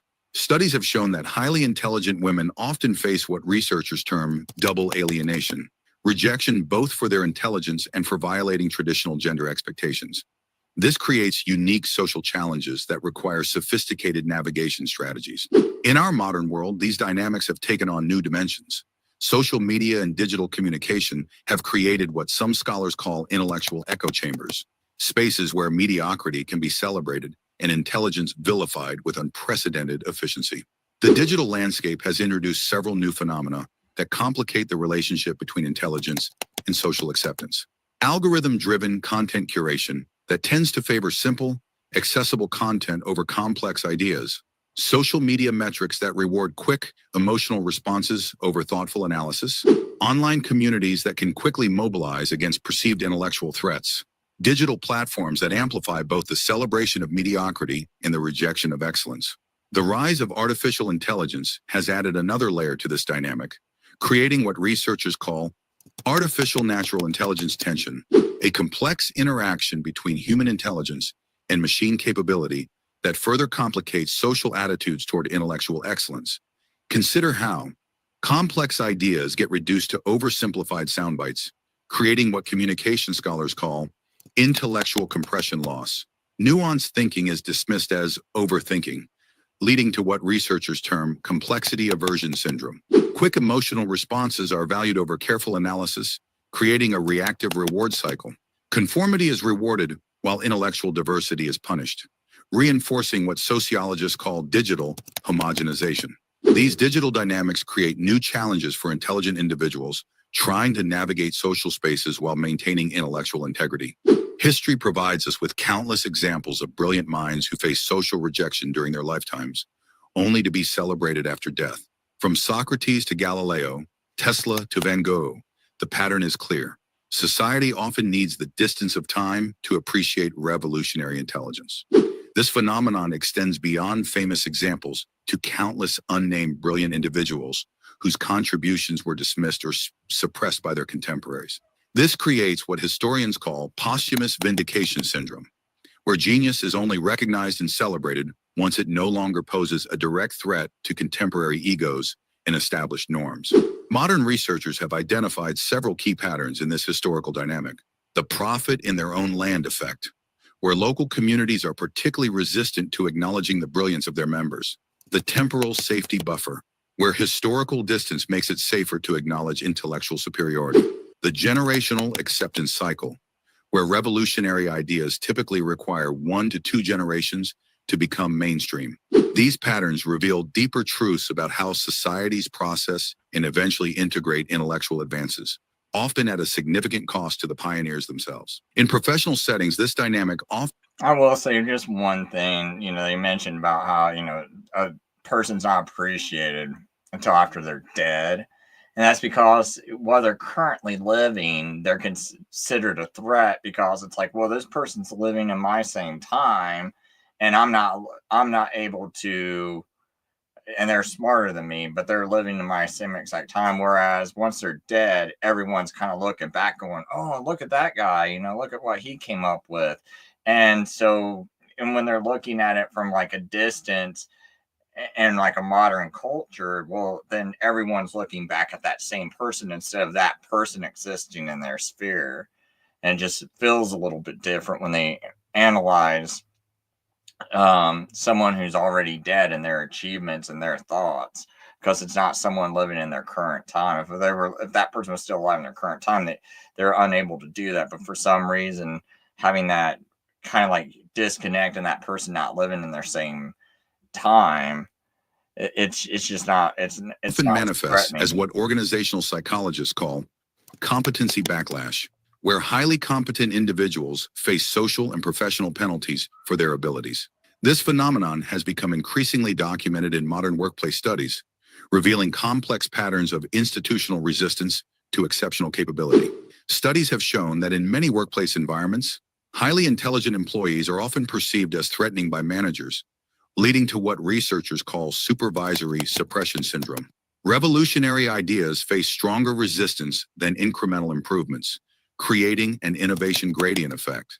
Social skills often outweigh intellectual capability and advancement opportunities, establishing a sociability preference hierarchy. Brilliant individuals are frequently passed over for leadership roles in favor of more relatable candidates, demonstrating the comfort over competence principle. These patterns create what organizational psychologists term the excellence penalty. When we touch here, maybe just try this, ladies and gentlemen. Oh, that feels nice. Yeah, that's a good. So just do that because it feels comforting. Because when you were a baby, a systematic disadvantage faced by highly intelligent individuals in professional settings. So how do intellectually gifted individuals navigate this challenging social landscape? Research and observations suggest several sophisticated strategies, each with its own advantages and limitations. 1. Strategic self-presentation. Learning to present intelligence in ways that don't threaten others' self-image. This doesn't mean hiding one's abilities, but rather deploying them thoughtfully and selectively. Modern research has identified several successful approaches. The gradual revelation technique, slowly demonstrating capability over time. The collaborative intelligence approach, framing intellectual contributions as group achievements. The capability diffusion strategy, spreading demonstrations of intelligence across multiple contexts. 2. Social buffering, building relationships based on shared interests and experiences rather than intellectual exchange alone. This creates connections that can withstand the potential tensions created by intellectual differences. Key aspects include developing what psychologists call intelligence-neutral zones, social spaces where intellectual differences are temporarily suspended, creating cognitive bridge relationships, connections with individuals who can mediate between different intellectual levels, establishing social safety networks, relationships that provide emotional support during periods of intellectual isolation. 3. Finding appropriate outlets, identifying and creating spaces where intellectual excellence is truly valued and can be expressed without reservation. This involves seeking out what researchers call intelligence-positive environments, creating cognitive sanctuary spaces where intellectual expression is protected, building networks of what sociologists term intellectual allies. These strategies require what psychologists call social intelligence optimization, the careful balancing of intellectual expression with social acceptance. The societal rejection of intelligence has broader implications for human progress that extend far beyond individual experiences. This dynamic creates what researchers call innovation suppression cycles, patterns where potential advances are delayed or prevented due to social resistance to intellectual excellence. This raises crucial questions. How many potential solutions to humanity's problems remain unexplored because their originators were socially ostracized? What innovations have we missed because brilliant minds were forced to conform to mediocrity? How can society balance the human need for social harmony with the necessity of intellectual progress? Modern researchers have identified what they call the progress paradox, the contradiction between society's stated desire for advancement and its systematic resistance to the very minds capable of creating that advancement. Understanding these dynamics is the first step toward changing them. While we can't eliminate the psychological responses that drive intelligence rejection, we can develop what researchers call cognitive integration frameworks, systematic approaches to bridging the gap between different intellectual levels. We can create safe spaces for intellectual excellence to flourish, establishing what sociologists term innovation sanctuaries, develop better systems for integrating diverse levels of intelligence in social and professional settings through cognitive diversity protocols, build bridges between different intellectual capabilities rather than allowing them to become barriers using capability integration techniques. These approaches require what researchers call social architecture innovation, the deliberate design of new social structures that can accommodate intellectual diversity. In the end, each of us faces a choice. Do we participate in the rejection of intelligence to maintain comfortable mediocrity? Or do we work to create a world where intellectual excellence can coexist with social harmony? This choice has profound implications for both individual development and societal progress. Let me try to.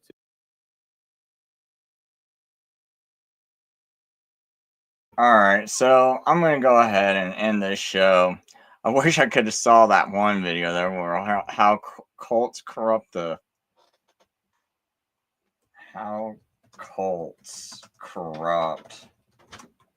most intellectual minds. I think that was the name of it. I saw that video pop up. You have a rich friend. Oh, how cults corrupt the smartest minds. Why is filing your taxes with Free Tax That's USA why that same different? channel, Mr. Well, Brain. for starters, The autumn air hung heavy. So I was watching the Mr. Brain channel thing. I don't know. I'm not saying like that. I agree with every nuance, but I thought a lot of that was interesting and maybe helpful to some people that might suffer a lot of the same things I feel like I suffer. So anyway, that's it for my show, and I hope we all learned a little something today.